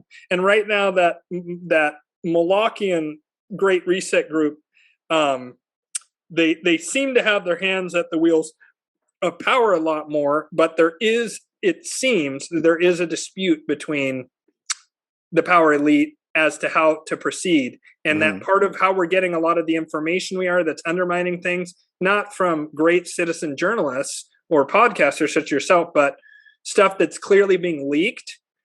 It looks to me as though there is a group that's attempting to actually overthrow and take over after having scapegoated the Great Reset people and go, oh, but we're the good guys and we're going to have a system that has some of those elements, but not all of them, to where they'll use a lighter leash rather than heavy shackles is a good way to put it.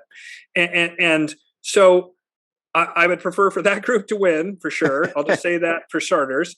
And secondly, I think that what would be the ideal, given our current circumstances, is for people who are in these ultra power elite circles to kind of reflect upon what their families have been doing for thousands of years and maybe go a different way, which is a big ask, because the other thing to realize is these people are conditioned from birth to behave the way they are, to be utterly ruthless, to be nasty. That's how their family has maintained this much wealth and power for this many, hundreds upon hundreds upon hundreds of generations. Most people, even if someone gets really wealthy in a family, usually it's gone within a generation or two. So to be able to hold on to that level of wealth and power for that much time takes tremendous intelligence and tremendous conditioning and reinforcement. And many of these people are much like in the mafia movies. You can't leave. You can't go a different way. And if you start to go a different way and you're not doing it from a ruthless, self-interested point of view, they'll just kill you, even though you're a family member. If someone were to come out and go, by the way, my fellow Orsinis are all evil, blah, blah, blah, and Uncle Pepe is the Grey Pope or whatever, they would be killed if they did that publicly. They would just immediately have an accident or heart attack or whatever. They would die. And so these people, and I'm not trying to say it's okay what they're doing, I'm just saying it's important that we not demonize these people, because in my opinion, most of the worst things that have ever happened in history have been a direct result of demonizing groups of people. And it's part of the reason that I'm against this anti-Semitic trope. I believe it's false and inaccurate, that they act more like the consiglieres for these families. They have intermarried to some degree, especially the ultra elite ones like the Rothschilds, but they operate as the consigliere, which is the guy who's the administrator, who does and main advisor to the mafia don. Like if you watch the old Godfather, you have Marlon Brando as the Don. He makes all the decisions, but he kind of has a hands off, even though he makes all the decisions. And it's Robert Duvall as his consigliere. He's the guy who actually gets stuff done. And he's the primary advisor to the Don. But when the Don says, what do you have to say? And then he says, well, this is what I think. The Don goes, I disagree, do this. And the guy goes, oh, yeah, well, absolutely. And he does what he says. So if a company is doing something evil and the CEO is doing evil things, obviously the CEO has culpability and responsibility. And we shouldn't say, oh, the Rothschilds have no responsibility or culpability here. That is false. And that is not what I'm saying. What I'm saying is the shareholders of that company, to use that corporate metaphor again, are the ones who ultimately have the power. Because when the shareholders say, oh no, that's not what you're going to do, CEO, that CEO is either going to get cut loose, maybe with a golden parachute, maybe not, or he's going to do what they say. That's his choice. And so what I'm saying is that this is the shareholder class, and not to get fixated on the CEO. Mm-hmm. And you'll notice, even with corporations, very often the shareholder class is quite obfuscated, right? Yeah. Vanguard owns BlackRock, and BlackRock owns Vanguard. And who owns BlackRock? We don't know. Yeah. We know Larry Fink is the CEO, but who owns BlackRock? We don't know. It's the black nobility, I'll tell you right now, but we don't know. Because if you start to drill into it, it's a shell company inside of a shell company inside of the Cayman Islands, and then that's over in Malta, and then this is actually, you'll never find the end of it. Yeah. Because they've been spending the last 500 years hiding themselves with mastery. Right. I mean, it is fascinating. You're not even allowed to, it's illegal in England to look into the finances of the Queen to try to figure out how much money she has. And that always kind of cracks me up, because you see these, Fortune 500 magazine, whatever, the 100 richest people in the world. And it's like, how do you know? They're not telling you. The real money is hidden. Always. Yeah, they're not telling you. If people know who you are, it's dangerous. That's how you can know it's not the Rothschilds. Everybody knows who the Rothschilds are. How many people talk about the Aldebrandinis or the Orsini's or the Pallavicinis? That was one of the things that bothered me about it when I was kind of stuck in a stage of my research to where I couldn't get beyond like Rothschilds and so forth.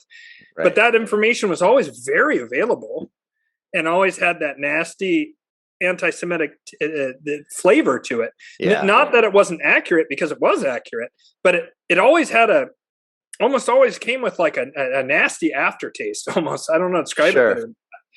And it left me unsettled, and I wasn't satisfied. It didn't make sense. It didn't make sense to me that in 1776, Mayer Amschel Rothschild is just a coin dealer, sells gold coins in Germany, and then 100 years later, they suddenly own every railroad in Europe, right, and dominate every frickin' country in Europe in 100 years. With what seed capital? Like, how smart are these people? Do they have like a 5,000 IQ? Like, get out of here. There's no way. And so whenever you see a figure just suddenly appear on the field and they have just tremendous power and influence, like seemingly out of nowhere, well, they're getting help from somewhere. Right. Yeah. So, they've been chosen. Mm-hmm.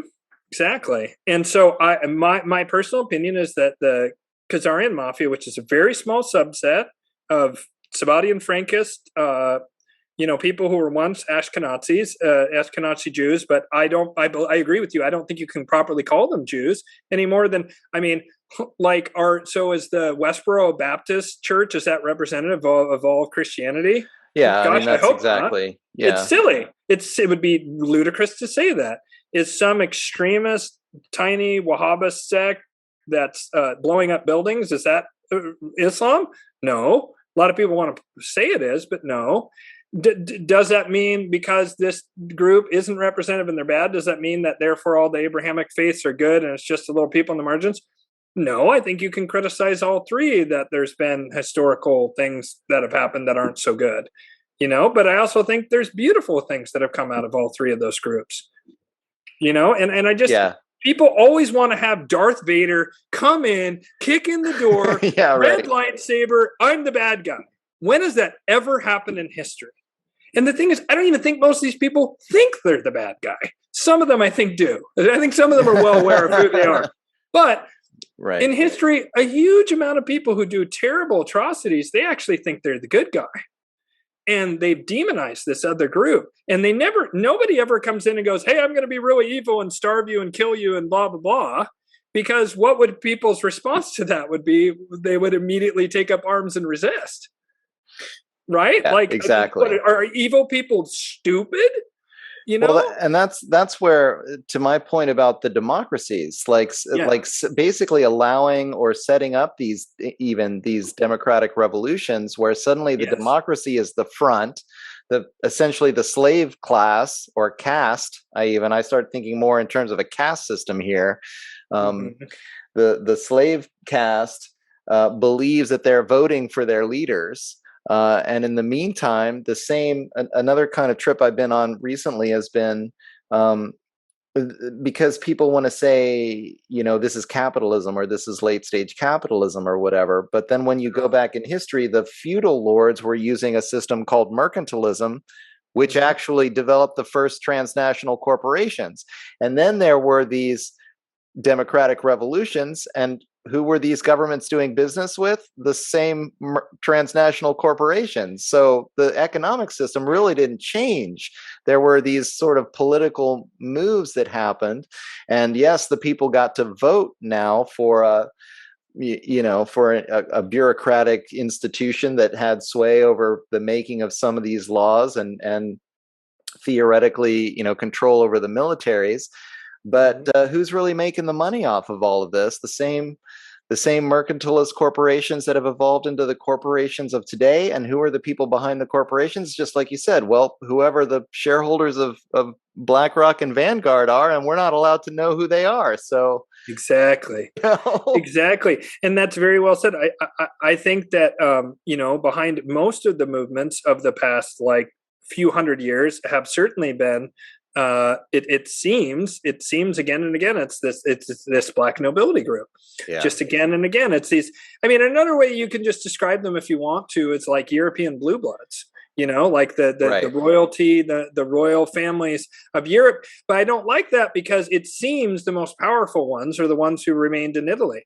And if you think about it, like Rome had a 800-year run, something like that. And they accumulated incredible, staggering amounts of wealth. And then they flipped into the Vatican and the Catholic Church that took 10% of what everyone made for 1,200 years. Yeah. That's some deep pockets, bro. You know what I mean? And that's not even including, then you add banking, you add, I forget what the name of it is, but they had this Venetian, they had like the proto East Indian company. Philip talks about it in the interview or the conversation I had with him, where he talks about it. I forget what it's called, but there was like a proto East India company that went around the Mediterranean. And again, it's owned by these same people, and the East India Company, same thing. And there was a Dutch precursor to the East Indian Company. I forget what it's called, something similar. But sorry, go ahead. Well, I was just going to say, on top of the banking fortunes, you have all the weapon sales, and then all the drugs. The drugs. The illegal drug trade internationally. When I first learned about the opium wars, it was like, what? The country of England flooded the country of China with opium. Like, who was making bank off of that? You've come to find out that American families were growing opium to sell through the British to the Chinese for the opium wars in the 1880s. Wealthy American families. It was Bush family, among others. Pretty outrageous to come to the realization. And then you see things like the American military, they're in Vietnam. Where's the opium grown? In the Golden Triangle, right next door. And then they switch over into Afghanistan. Where's all the opium grown in Afghanistan? It's like starting to look like the American military is protecting the opium crop here. And that's just, again, trillions of dollars. And that's the thing that, to me, is the real, it just makes the light bulb go off, that there's so much credence to thinking about history in terms of the fact that these essentially an organized crime family, families over generations have just amassed incredible amounts of wealth. Because where do you think, empires come and go, but the families that accrued, large chunks of the wealth of empire, they're still around. What happened to what happened to those Roman senator families that had just massive amounts of wealth accrued from the 800-year-long Roman history of the Roman Empire? Well, they became the feudal lords. They became the black nobility. They didn't just, that money they didn't die. They didn't get raided by barbarians and all that was lost and spread about Europe, Right. These empires accrue massive amounts of wealth, and that wealth gets transferred through these family lineages until, I don't even think these days money means anything. Once they really solidified the the fiat banking system, the fractional reserve system, I mean, they just make the money. Like, what's money to them? That, it must It's be just land all and about people. power. Yeah, land It's and land people. and people. It always has been, Right. and that's never changed. And what's happened is there's been layers upon layers upon layers of obfuscation, whether it's democracy or republics or corporations, banking, all this kind of stuff. It's just layers and layers and layers of complexity and obfuscation over the very simple fact that someone somewhere owns this piece of land and someone somewhere has the rights to the taxes generated from these people, Yeah. and whatever other kind of wealth that can be extracted from our labor. Well, we probably should be thinking about wrapping it up, but I want to have one final conversation. You brought up Lyndon LaRouche, and I actually, interestingly, I just bought one of his books called "The Secrets Known Only to the Inner Elites." I guess it's Lyndon LaRouche Jr. who wrote this one. Mm-hmm. And that guy, there's kind of a new historian on the scene. I just got turned on to Matthew Arrett. And I've seen a couple interviews with him, and he mentioned LaRouche, and I had always kind of avoided reading the guy because exactly what you're saying, he's such a controversial figure. Yeah. And I'm actually starting more and more, I mean, especially with the kind of cancel culture that we've been enduring the last couple of years. Yeah. And I'm really seeing that they almost give this any ideas that are starting to knock on the door of some of these ideas start to get branded with this negative emotional energy. I mean, there's no other way to say it. People start getting called Nazis or fascists or white supremacists, or the ideas start to get tainted, even though you start reading these guys' work and it's like, they're none of those things. They're just people that are curious about history and have gotten turned on to this idea that maybe it's not about the left-right paradigm, communism and capitalism. Maybe it's about the rich and powerful versus the rest of us. And it turns you on to a lot of these different ideas. Well, in this book, he describes that these families have conflicting. He says that one side of them are Aristotelian and the others are Platonic, and these two forces kind of fight with each other, and that the Aristotelians have been winning, I guess, in the last 100 years or so, and that this is kind of the conflict that we can see within these upper class people. And it sounds a lot like the way you describe the Malachians and the Luciferians in terms of these two different people vying for power. But one of the things that he talks about in the book is that they use mythology, or they use like cultural zeitgeists against us. Absolutely. And that is, I think, the concept. Maybe we can discuss this for a while in closing, because that was the big light bulb for me to realize that a lot of these big cultural movements that people tend to want to think are organic are actually engineered, and they're engineered in order to get us to be compliant, to be compliant and to do what the authority tells us to do, and to sort of, I mean, it's a way of hurting us because they can't afford to just use military might to control 7 billion people on the planet, right? I mean, they have to have other means, and they've learned over this thousands of years of this lineage to utilize mythological concepts to control the people. And so then we basically enslave ourselves, and they don't have to do all the hard work of, keeping down the rebellions every couple of years. I completely agree. Yeah.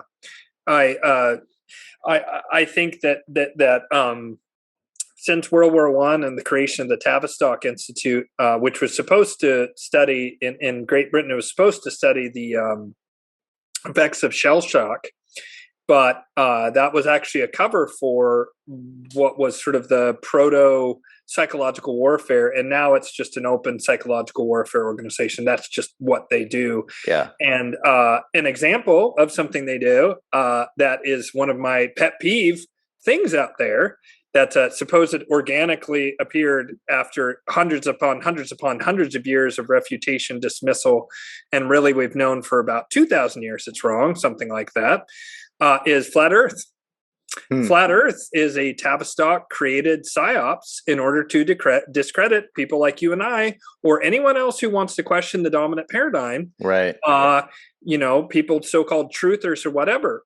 The thing is, when you first get awoken to the way the world works, I guess I'm fortunate in some ways that my introduction to so-called conspiracy theory was in the early days of the internet, and just after 9/11, when, relatively speaking, most conspiracy theories out there were very pure, meaning that all of them were freaking real. Yeah. Whether it was chemtrails, which is now openly acknowledged as geoengineering.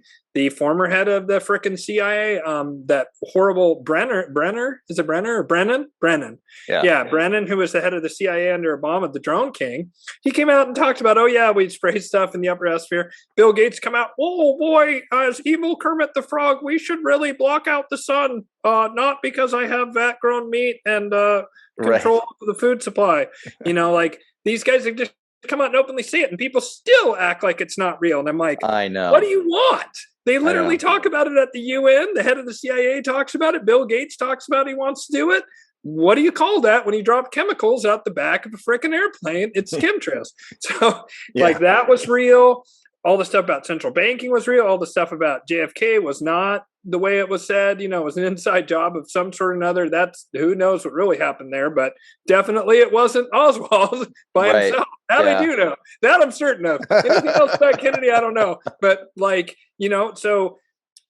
central banks being super important, the Federal Reserve, the founding of the Federal Reserve being ultra sketchy on Jekyll Island. All the stuff I read in the late 90s and early 2000s, and I mean early 2000, because starting around 2003, I started to notice there was all kinds of junk conspiracy. Oh, there was holograms. There were no actual planes flew into the buildings. What?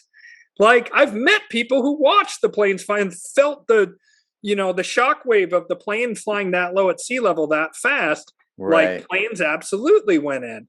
But was 9/11 a bunch of, hijackers coordinated out of a cave by a guy on dialysis? No, obviously not.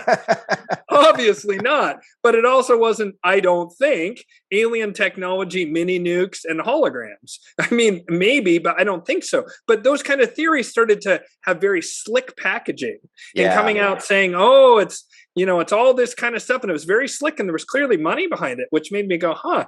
And I realized what it is the internet kind of caught them off guard the same way the creation of the printing press. I was going to bring that up exactly. It's like we have this window of opportunity where the internet came out, and just like right when the printing press came out, it was like, whoa, wait a minute. People are getting too much democratization of knowledge here. And not enough control. And so they've had to spend, the last 15 years or so really figuring out how to get that control back. And meanwhile, a lot of us have learned a few things. Yes, that's right. And I mean, it's always this back and forth and ratcheting up of the intelligence of those of us who are trying to resist this madness and, them figuring it out. The nice thing is we're much more nimble. They're like the Titanic. They have to, which that was a conspiracy, by the way, to create the Federal Reserve. But, it takes forever to turn the big ship, whereas we're in little tiny, skiffs or speedboats. We can just turn however we want. Yeah. And so they're forever actually playing catch up with us. And that's something that gives me hope. And also the very fact that 21 years ago, or 20 years ago, when I would tell people 9/11 was an inside job, everybody thought I was insane. Everybody was like, you should be locked away. You're a horrible person for even saying that. And now it's like, Zoomer kids will go, jet fuel can't melt steel beams. Ha, ha, ha. They know that joke, even though they were born way after 9/11. The younger generation, just totally knows 9/11 was an inside job. It's not even up for debate. It's silly to even say that it wasn't. Right. Only the most dyed-in-the-wool, blue pill eating people like my brothers will never believe it because I said it too long ago, and they formed their entire personality around, I'm not my older brother, right. My older brother's crazy, blah, blah, whatever. But aside from my two brothers, I think everybody in America, other than my brothers, knows 9/11 was an inside job. And that shows me that things are changing and getting better, and there is this opening, like you say. Please. Well, I was just going to say, I think the numbers now are well over 50% in terms of the Kennedy assassination. Like, I mean, Right. almost nobody believes that Oswald was the lone shooter anymore. It's just, I mean, that was ridiculous when they came out with it. But it is fascinating to me, the power of the propaganda. And then I think since Trump, and we were talking a little bit before the show Yeah. about Trump as potentially being completely controlled opposition in and of himself, to kind of give them the excuse to do the censorship. But then the Q thing, which again, just like you were saying, clearly super well funded, Mhm. some kind of a super well funded LARP that, you know, uh, just Well, you know convinced about a lot Operation of Trust, people. right? I don't. So Operation Trust was a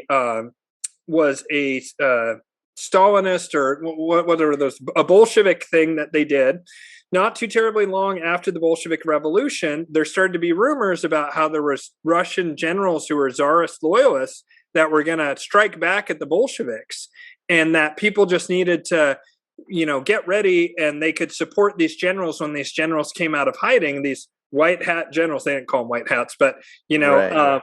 these generals who were secretly going to overthrow the Bolsheviks. And what they did was they would put out certain information in different areas. And then, by the way rumors were spreading, they could trace where the information went through, and they could then find the people. And then they grabbed all the people Sure. who were doing it. And it also kept people from doing any actual organization, because they thought there was an organized resistance to the Tsar, or to the Bolsheviks, that they could Totally. join. Yeah.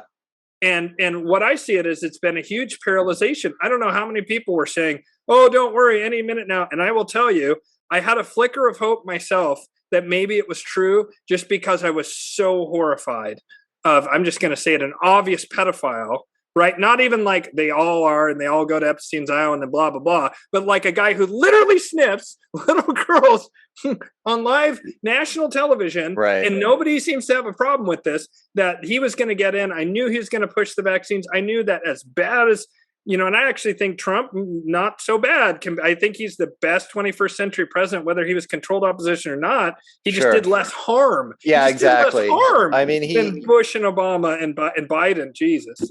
So, yeah. Yeah, But so, yeah. the Trump phenomenon just boggles my mind. And this is where, I mean, I don't think he was aware that he was being used as controlled opposition, but they were able to play him to the point where, I mean, they censored the president of the United States off Twitter, and nobody thought that was crazy. Like, and then the Trump, I think you probably heard the term, but Trump derangement syndrome, it Oh, was yeah. really effective. I mean, half the country thought the other half of the country were these white supremacist fascists, when it was just like, that's not real. That's not actually happening. I mean, they're Republicans. They've always been Republicans. They haven't changed. Like, they didn't suddenly transform into, uh, these raving white supremacist Nazi lunatics. And yet half the country really believed it. And it was just so insane. And then those people who believed it were totally down with this, with censoring. We got to censor those evil white supremacist I fascists. And know. we've got to, I mean, then when the COVID lockdowns came, I mean, I couldn't believe nobody lifted a finger when things like freedom of religion, the separation of church and state, they were closing down churches. People couldn't go to church Yeah. on Sundays. It was like, I couldn't Crazy. believe that people weren't rising up against it. And it just goes to show you the power of the mainstream media, and that kind of, just to tie it back around to this idea of controlling the mythology. Like, they have Mhm. such a depth of understanding of how psychology works. And I think 500 years ago, I mean, I've interviewed guys like Joe Atwill who posit that 2,000 years ago, 1,000 years ago, the Romans came up with Christianity as a way of curtailing the messianic Jewish revolutionaries that were really a pain in their butt. And by saying, no, the Messiah's already come, and he says turn the other cheek, it was something that really played into the hands of the Romans, and it was something that was basically a psychological operation on their part 2,000 years ago. And you fast forward to the 20th century and things like the Tavistock Institute, and these guys are using like cutting edge, scientifically analyzed psychological warfare against the population, and it's just outrageous how effective it is. And I think that's what we're coming up again. I mean, that's what I'm trying to figure out. How do you defeat that? Because it is powerful. I really, really feel like we have actually already reached a turning point, and now it's about that it's building momentum. And that is, I really, really, really think that we're reaching a critical mass, which is, still a minority, but a critical mass of people who are like, no, you're not going to dupe me anymore. I do see people backslide a little bit here and there. Like there were some people who had figured out the COVID op and they turned around and were like, oh, but Ukraine, this is different somehow. And I'm just I know what? That's almost the strangest thing, is when they can wake up to one thing, but then the propaganda shifts and it's the next thing. The partisan, it really is that left-right paradigm. It's that partisan framework. It's just like, like I have family members. Unfortunately, the vast majority of my family is very much in the blue church. Biden, oh, sure, he's got some things, but thank God we got rid of the orange Nazi. We were this close.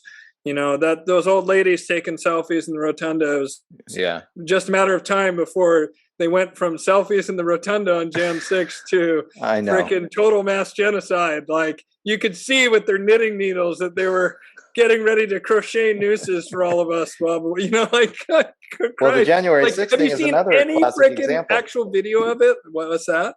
Well, the January 6th thing is a classic example, where it was like, for whatever reason, there was almost no security at the Capitol that day. Then the cops open up the gates and wave people through. And then all of a sudden, and then a few thousand people walk through the rotunda, just like on any day when people go through there and they check it out. And then they leave with almost, some vandalism occurred, and Ashley Babbitt was killed, unfortunately. I mean, there was some instances of violence, unfortunately, but the vast majority, and clearly no indication that anything was planned in advance, and there was certainly no indication that there was any kind of insurrection. But so I had kind of looked into it the day of. I heard something had happened. I'm seeing some videos. Yeah, seeing some videos and seeing kind of what happened. And then the next day I turn on NPR and it was like insurrection at the Capitol. And I was just like, where? And that's how like, oh, it's a psyop, because they just push it over the mainstream media relentlessly. Relentlessly. And they don't allow anybody else, any alternative perspectives, to really have a voice. And you can just tell, like, okay, they hit this messaging over and over and over again. And it just gets, and that left-right paradigm, like you said, that partisanship, man, people love to hate the other side, and so when the propaganda shifts to their side, they're like, we hate you guys. Yeah, and people want revenge because they've been mistreated by the other side when the other side was in power. It's like, no, it was just the other hand of the puppet master, of course. Yeah. But I'm glad that we agree that it was way worse than 9/11 times Pearl Harbor times the Roman genocide in the Iberian Peninsula. I almost said something that would be horribly inappropriate, but like, I just, the hyperbole is like, how can any sane, rational, grounded person here worse than 9/11? Right, because one person dying, which would be like the equivalent on 9/11 of one terrorist dying. Yeah. And then the rest of the terrorists milling in the gift shop in the World Trade Center, floor gift shop. Like that's clearly the same as, 3,000 people dying or whatever. Like, how can you possibly even I don't understand how people can't just hear these claims and on the face of it go, well, that's absurd. And it's so absurd and so over the top that clearly they're trying to elicit a reaction of me. But what it seems is it's that KGB thing where they said if you bombard someone for exactly 2 months straight with fear messaging, you can say the sun rises in the west and sets in the east. And they'll say the sun rises in the west and sets in the east. Well, and nothing was more clear about that one than COVID. I mean, it was just unbelievable. All the fear messaging for the first couple of months in COVID, when any logical leader in that situation would be trying to calm people down. Like, we don't know how deadly a new disease may be. Everybody be cool. And instead it was exactly the opposite, where it's just, you're constantly getting hammered with this fear messaging. And then, in Britain, I can't remember the name of the team, but they had a team of psychologists working on that messaging that actually 6 months ago came out with an apology and said it was unethical of us to use fear like that. You know? And same thing in Canada. They admitted it in both countries because, funny thing, both those countries pretty heavily disarmed, especially the UK. So they can just go, yeah, we lied. And what are you going to do about it? Well, and the answer is nothing. I tell you what, of all the amendments, the one I support the most nowadays is the Second Amendment, because I tell you, I swear to you, if it wasn't for the Second Amendment, it would be so much worse globally than it is right now. And the reason that it's not worse is because of it. And you can tell because look at the United States versus the other English-speaking majority countries versus the UK versus Canada versus New Zealand versus Australia. Yeah. All of those countries, unbelievable what happened they there got and hammered. what continues to happen there. So what's the difference? Are we more noble? Is Biden more reasonable than Boris Johnson? No, clearly not. There is more psychotic in our country, if anything. So what's the difference? Well, this country is bursting at the seams with weapons, and I'm super anti-violence, but I tell you what, we saw that a superpower can be defeated in Afghanistan twice in the past 50 years. We've seen that happen where people had AK-47s and World War I era rifles, and they freaking slowly but surely fought off a superpower. How?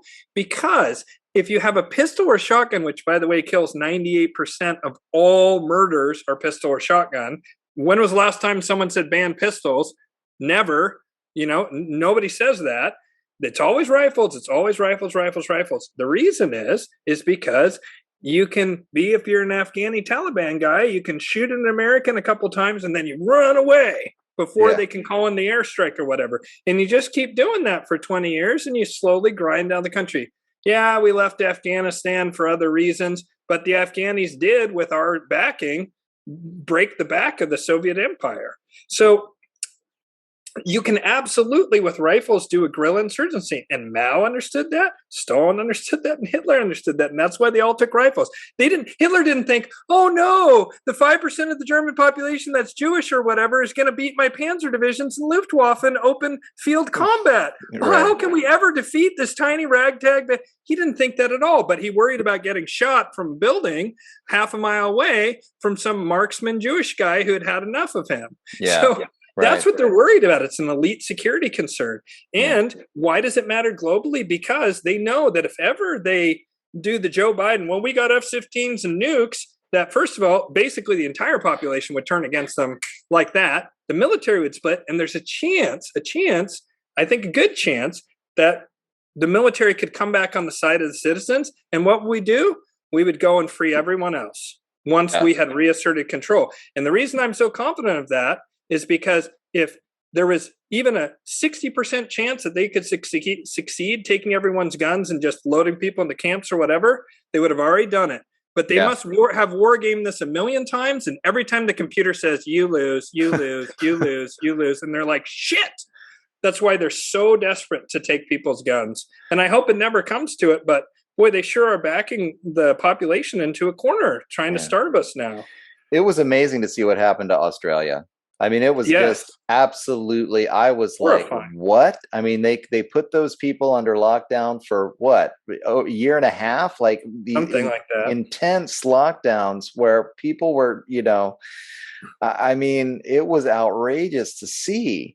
And it clearly, I think, I mean, I'm right there with you in terms of I am not a violent person. I've never been a gun person. I do Tai Chi. That's my self-defense, and it's just not a thing for me. But I got to tell you, it's very clear that without the number of guns that are out there in the United States today, we would have been looking a lot like Australia or Canada or New Zealand for the last 2 years.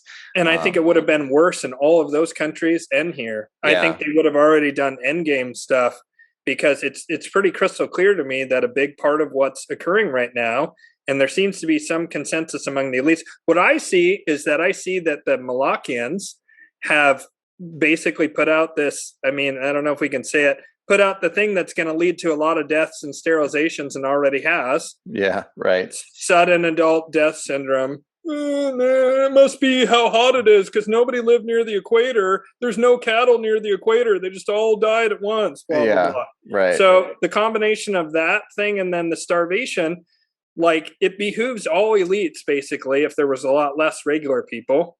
Yeah. And what I think might be happening, this is my hope, and this is a grim hope, like it's a silver lining to a pitch black cloud, and that is that I think that one group is about to try and scapegoat the other group for this devastation that's underway, and that they're laying the groundwork for that, and that's going to be their internal coup against that other group. And it's the more Luciferian Promethean side that believes in more liberty. Like we were talking about beforehand, why I prefer a nationalist to a globalist. I don't like nationalism, right? Because it's centralized. But if you look at a nationalist, they will always take care of their people because that's the basis of their power. Not because, oh, I love all you people, let me kiss your baby, oh, I'm such a wonderful, selfless human being. No, they're Machiavellian just like all the rest, but they recognize that their power comes from the people, and they also usually want to maintain a certain level of buy-in from the people that's only possible by actually taking care of the people to a reasonable degree. The globalists don't have that restraint at all. They're just like, we'll wipe out all the people in that country, who cares, move on to the next. Same thing with resources, same thing with polluting the environment and, rare earth mining or whatever it might be. Sure. And so a nationalist actually cares more about the people. And it seems to me that this Luciferian group within the black nobility wants to have higher technology and a lot of other things, and they want to have a lot of controls in place because the higher technology that's currently hidden is so powerful and disruptive that they want to have total ironclad control before they release it, but they want to use a much lighter touch because they've learned over time that more innovation happens that ends up helping them when there's more liberty. And that was what the United States experiment was. It was this Luciferian branch of the nobility wanted to create this more free market, more innovative country, basically, as opposed to a more controlled country. And it was an incredible experiment. The counter argument to the US, which is very scary, but I think it's very brittle, is the CCP and what you see in China. A very technological, technocratic, top-down, total control grid that's much more Malachian and oppressive. Yeah. But I really think that the more liberty-oriented thing is just actually better for the elites. It's just that it depends on the psychology of the elites. Are they willing to allow a little bit more risk of losing control and being outed and, being killed or whatever in order to reap more rewards over the medium and long term? Or do they just want to absolutely ensure that they have total domination and control? And that total domination and control is the Great Reset people. I'm of the personal belief, for spiritual reasons and for others, that Davos will fail. They will fail. I really, really believe that. Yeah. I mean, I guess if I couldn't, I don't know how I would be able to function in this world knowing what I know. But I really authentically believe that from a spiritual point of view and even from a kind of logical point of view, what they're trying to create is so monstrous and brittle and almost cartoonish. I mean, Klaus Schwab? Yeah, for sure. You will eat the bugs. Like, nobody thinks that that's just a little weird that they roll out some octogenarian Nazi guy who just like always missing is a monocle and the armband. Well, and even this full court press towards transhumanism and AI total control. Like, do you really think we're all just gonna, wait for the metaverse glasses and then sit in a corner and get the chip in our head and wear the glasses all day and eat bugs, like you're saying? Like, nobody wants to live like that. I mean, that's right. Insane. Feed the AI. Once you see it, and once people become aware of it and they're increasingly open with it, the more people are going to reject it. And the other thing is that I don't think people are going to be able to ignore when there's not enough food, and also the more people who are harmed by side effects. Yeah. I'm trying to be careful not to trigger the algorithm here, right?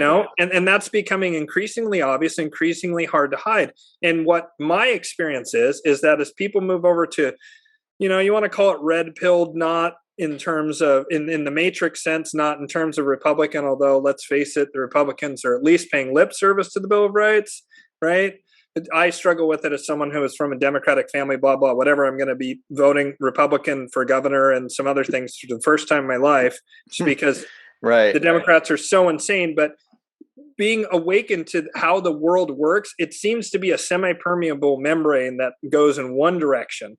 Once people really wake up to the full extent of things, they either instantly collapse back into and double down and triple down on blue pill and, oh no, daddy government, tell me what to do. That does happen sometimes, but the vast majority of people just, they can't go back. Once they see it, they can't unsee it. Yeah.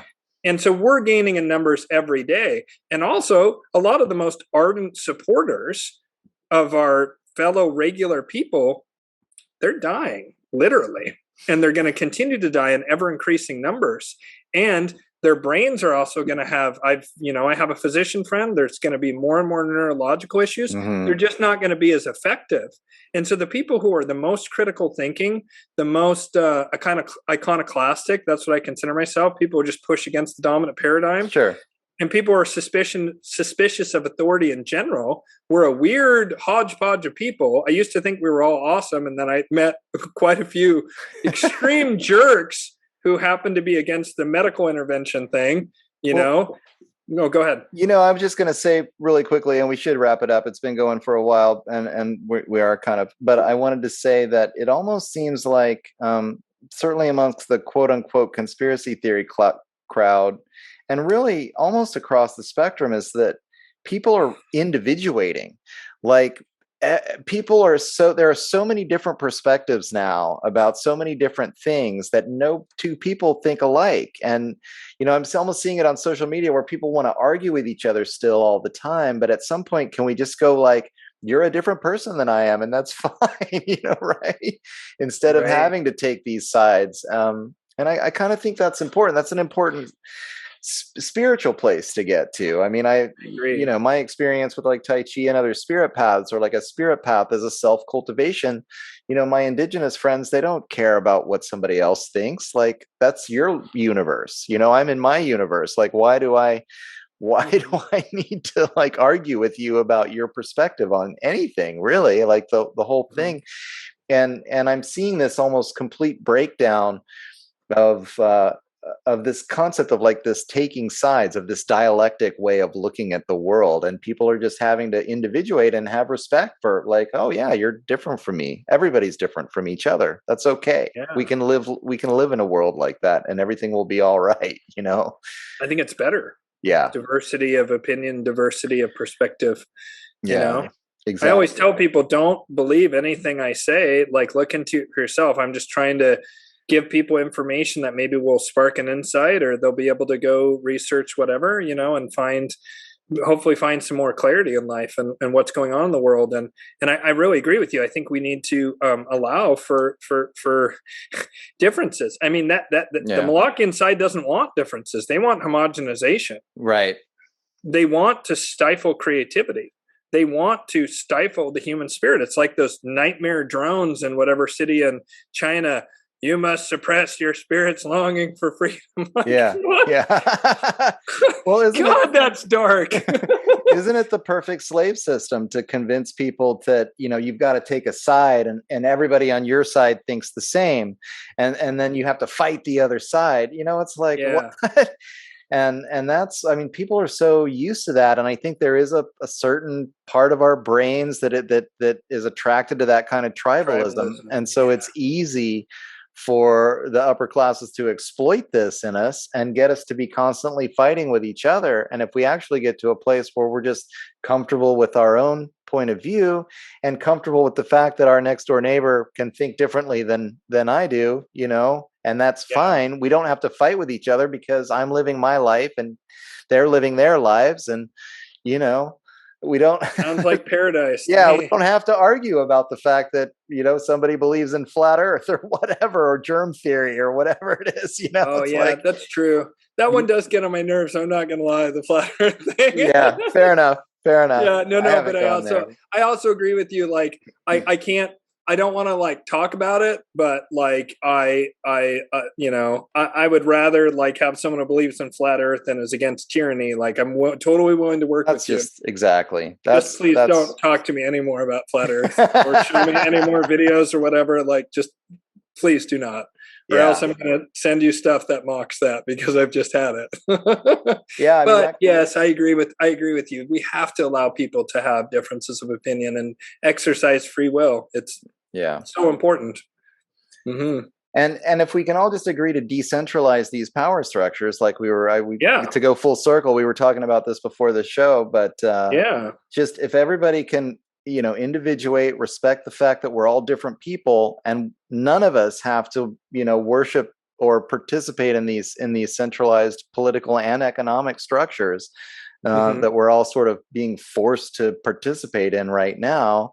If we just agree to work together to dismantle this, and then utilize our communities, the people that we actually know, and build community in our actual communities instead of these fabricated concepts of nation states and religions and political parties. Here. Then maybe we could build a pretty decent life. I think people would be surprised at how much better it would be, how much faster. I think we will. I really believe that I believe that 8 years from now, things are going to be starting to really look up. Well, cool. Next 3 years, right? Very, very, very tough. And I would say, if you haven't already, just prepare for shortages of food and medicine and things like that, and start developing those communities and localized structures. Because one of the nice things is, as these people try and do the Great Reset, they're doing the heavy lifting of blowing up this control system they've had in place and developed over the course of the past, say, 1,000 years, right? In order to replace it with something much worse, but it creates an opportunity, for us to put something else in there. But what we really need is to start having, you touched upon it, their primary method, whether you want to call it magic or whether you want to call it psychology, it is, in either way, it operates on the mind, and that comes from stories, from narratives, from mythology. Yeah. And so we need to start speaking into existence a new story about how we're going to allow our neighbors to be however they want, but we're also going to come together for common defense.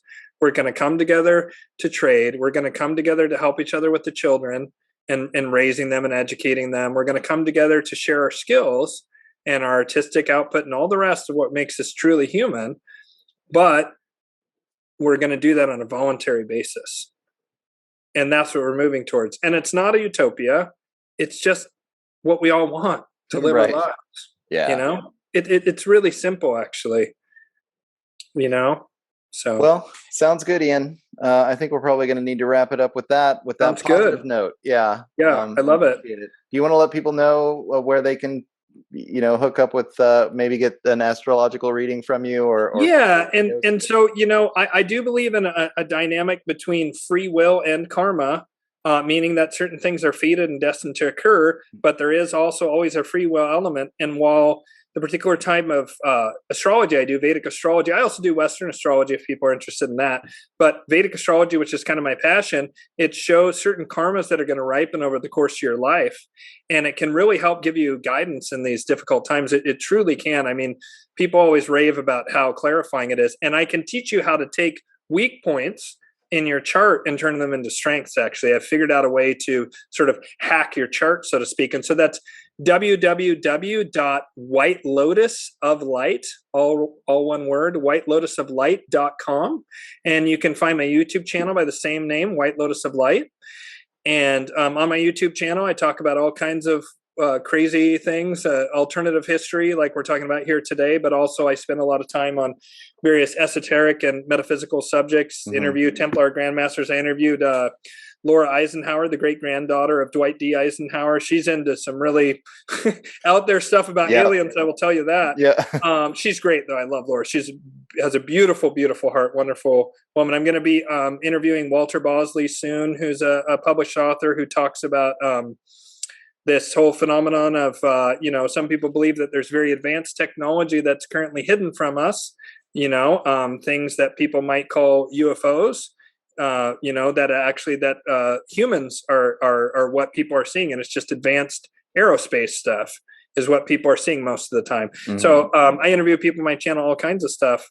And so, yeah, check that out. Great. And if you would like to learn about your astrological chart, there's also the first half of your life is your natal chart. That's the first 40 years of your life. And then Vedic astrology has something called a Navamsa, which is your life post 40, which can be very different. J.K. Rowling, for example, super dirt poor, 38, 39, getting food outside of Sainsbury's dumpsters in England. By 41, she was well on her way to becoming a billionaire like she is now. She's given away most of her wealth, but she had huge amounts of fame and wealth yogas that triggered after she turned 40. Same thing with George W. Bush, interestingly enough. He had a very weak natal chart. And then post 40, he became Arbusto Oil, owned the Texas Rangers. Then he became governor of Texas. Then he became president of the United States by the time he was my age. I guess I'm behind the curve. Maybe if I had been born into a drug running family, I would have been doing better. Thank you so much for having me on today. I really, really appreciate it. It's been a blast. Yeah, absolutely. And I'll just let people know that they've been listening to The Shift. I'm your host, Doug McKenty. You can find all of my stuff at www.theshiftnow.com. You can like Doug McKenty on Facebook. I'm at D McKenty on Twitter. And I have been writing a Substack at thepopulistpapers.com on Substack, so you can check it out there.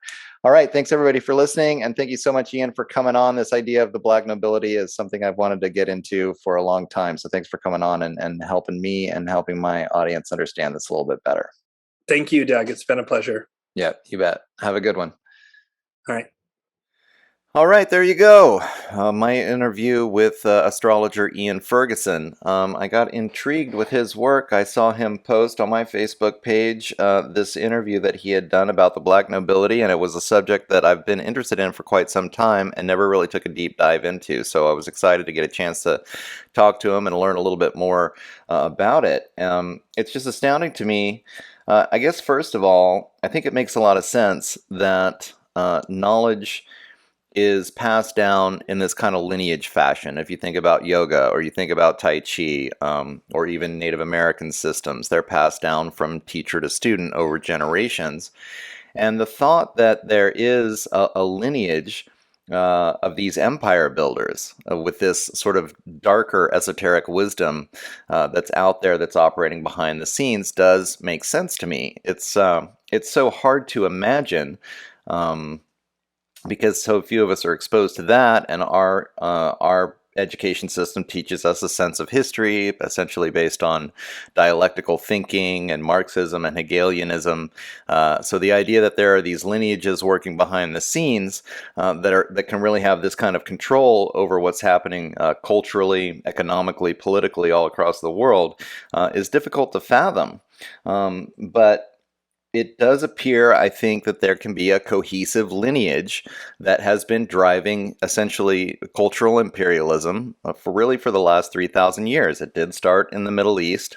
We saw it in Persia and Iran with Zoroastrianism and this Baal and Moloch worship in the Middle East, and then they moved to Tyre, as Ian was saying, to Carthage, into Rome, and then into Europe, and Europe then colonized essentially the rest of the world, where the sun never set on the British Empire. So the notion that they had come up with these concepts of how to be empire builders way back when they were worshiping Moloch, and they maintain this lineage and these family lineages over centuries, it makes a lot of sense. And this is the part of the quote-unquote conspiracy theory that a lot of people just can't fathom. There could be an organization that has survived for thousands of years that teaches this kinds of knowledge, and they want to perceive history from the point of view of what they were taught in school.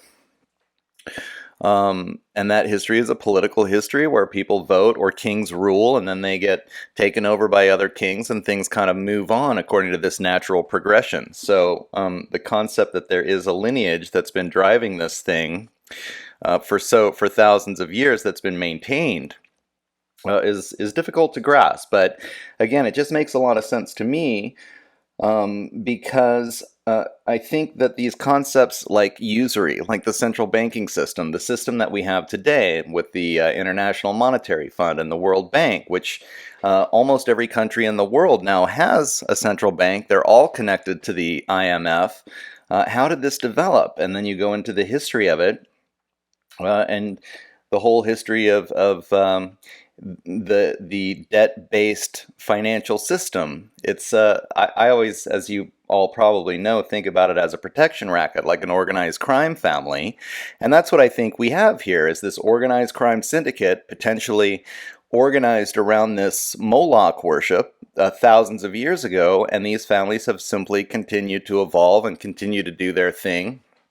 And they were the ones that initially created this concept of setting up this protection racket and engaging in monopolization of resources, monopolize the currency, and then issue debt and get paid interest, right? And then engage in weapon sales and fomenting wars, and then over the centuries gaining more and more control. And we've always heard that these guys, I mean, these megalomaniacs that want to build empire, they want to control the world, and that's what we're seeing now, right? We're seeing a world that's all been divided up into these nation states, essentially based on the Roman model of imperialism, and how they would cut up the empire so that they could administer it. And they had different areas that were under different controls of different generals. Now we have those same boundary lines, and they're called nation states. And so why wouldn't the lineage have progressed from Rome until the present day, including the war profiteering, including the central banking scam? So it's fascinating to really think about, and there's a lot in the historical record that shows that there were, in fact, these groups of people, and they do seem to be connected over long periods of time. So fascinating to note how Ian described that there are about 1500 or so. The Venetian nobility really went underground, and even though you can still see how they potentially intermarried and then became the multiple different houses around Europe, the noble houses that became the feudal kings of different areas, France, Germany, and the English royal family that apparently is still engaged in all of this. The Venetian nobility really went underground, so you don't hear it in the history books, but maybe that was just the point when they took control of European academia, took control of the printing press. And so you don't hear about it unless you get outside of that system, and you look for it in different places. And enough independent historians have been looking into this, and there does seem to be a lot of evidence that points in this direction. So I thought that it was important to have this conversation with Ian, and just to enlighten the audience about this possibility that there has been this lineage, and this lineage is primarily responsible for the world that we have today. So I want to thank everybody for checking this out. I hope you find this concept as interesting as I do. I do think that it supplies a theory that is very cohesive and makes a lot of sense. So it's very interesting to have this in-depth conversation and get a lot of these details out of Ian. So I'll just let you guys know, if you want to find out more about his work, you can go to whitelotusoflight.com. No THE at the beginning, all one word, whitelotusoflight.com. And if you want to find out more about The Shift, you can check me out at www.theshiftnow.com. Got a lot going on right now. I have just gotten a job with Foster Gamble, who I interviewed, I think he was episode 64, at ThriveOn.com, the producers of the Thrive documentary, Thrive 1 and Thrive 2. So that's been keeping me busy. Fortunately, it's also keeping me financed, so I'll be able to continue to do this work. For the time being, I'm dedicated to kicking that job off and streamlining all of that work, and then I'll find more time to make more Shift episodes. But so in the meantime, everybody's going to have to be patient. But I'll start producing more of my own stuff here in the next 6 weeks or so. So thanks everybody for listening, and I'll let you all know when I kick it back in again. It shouldn't be too long. Okay, take care.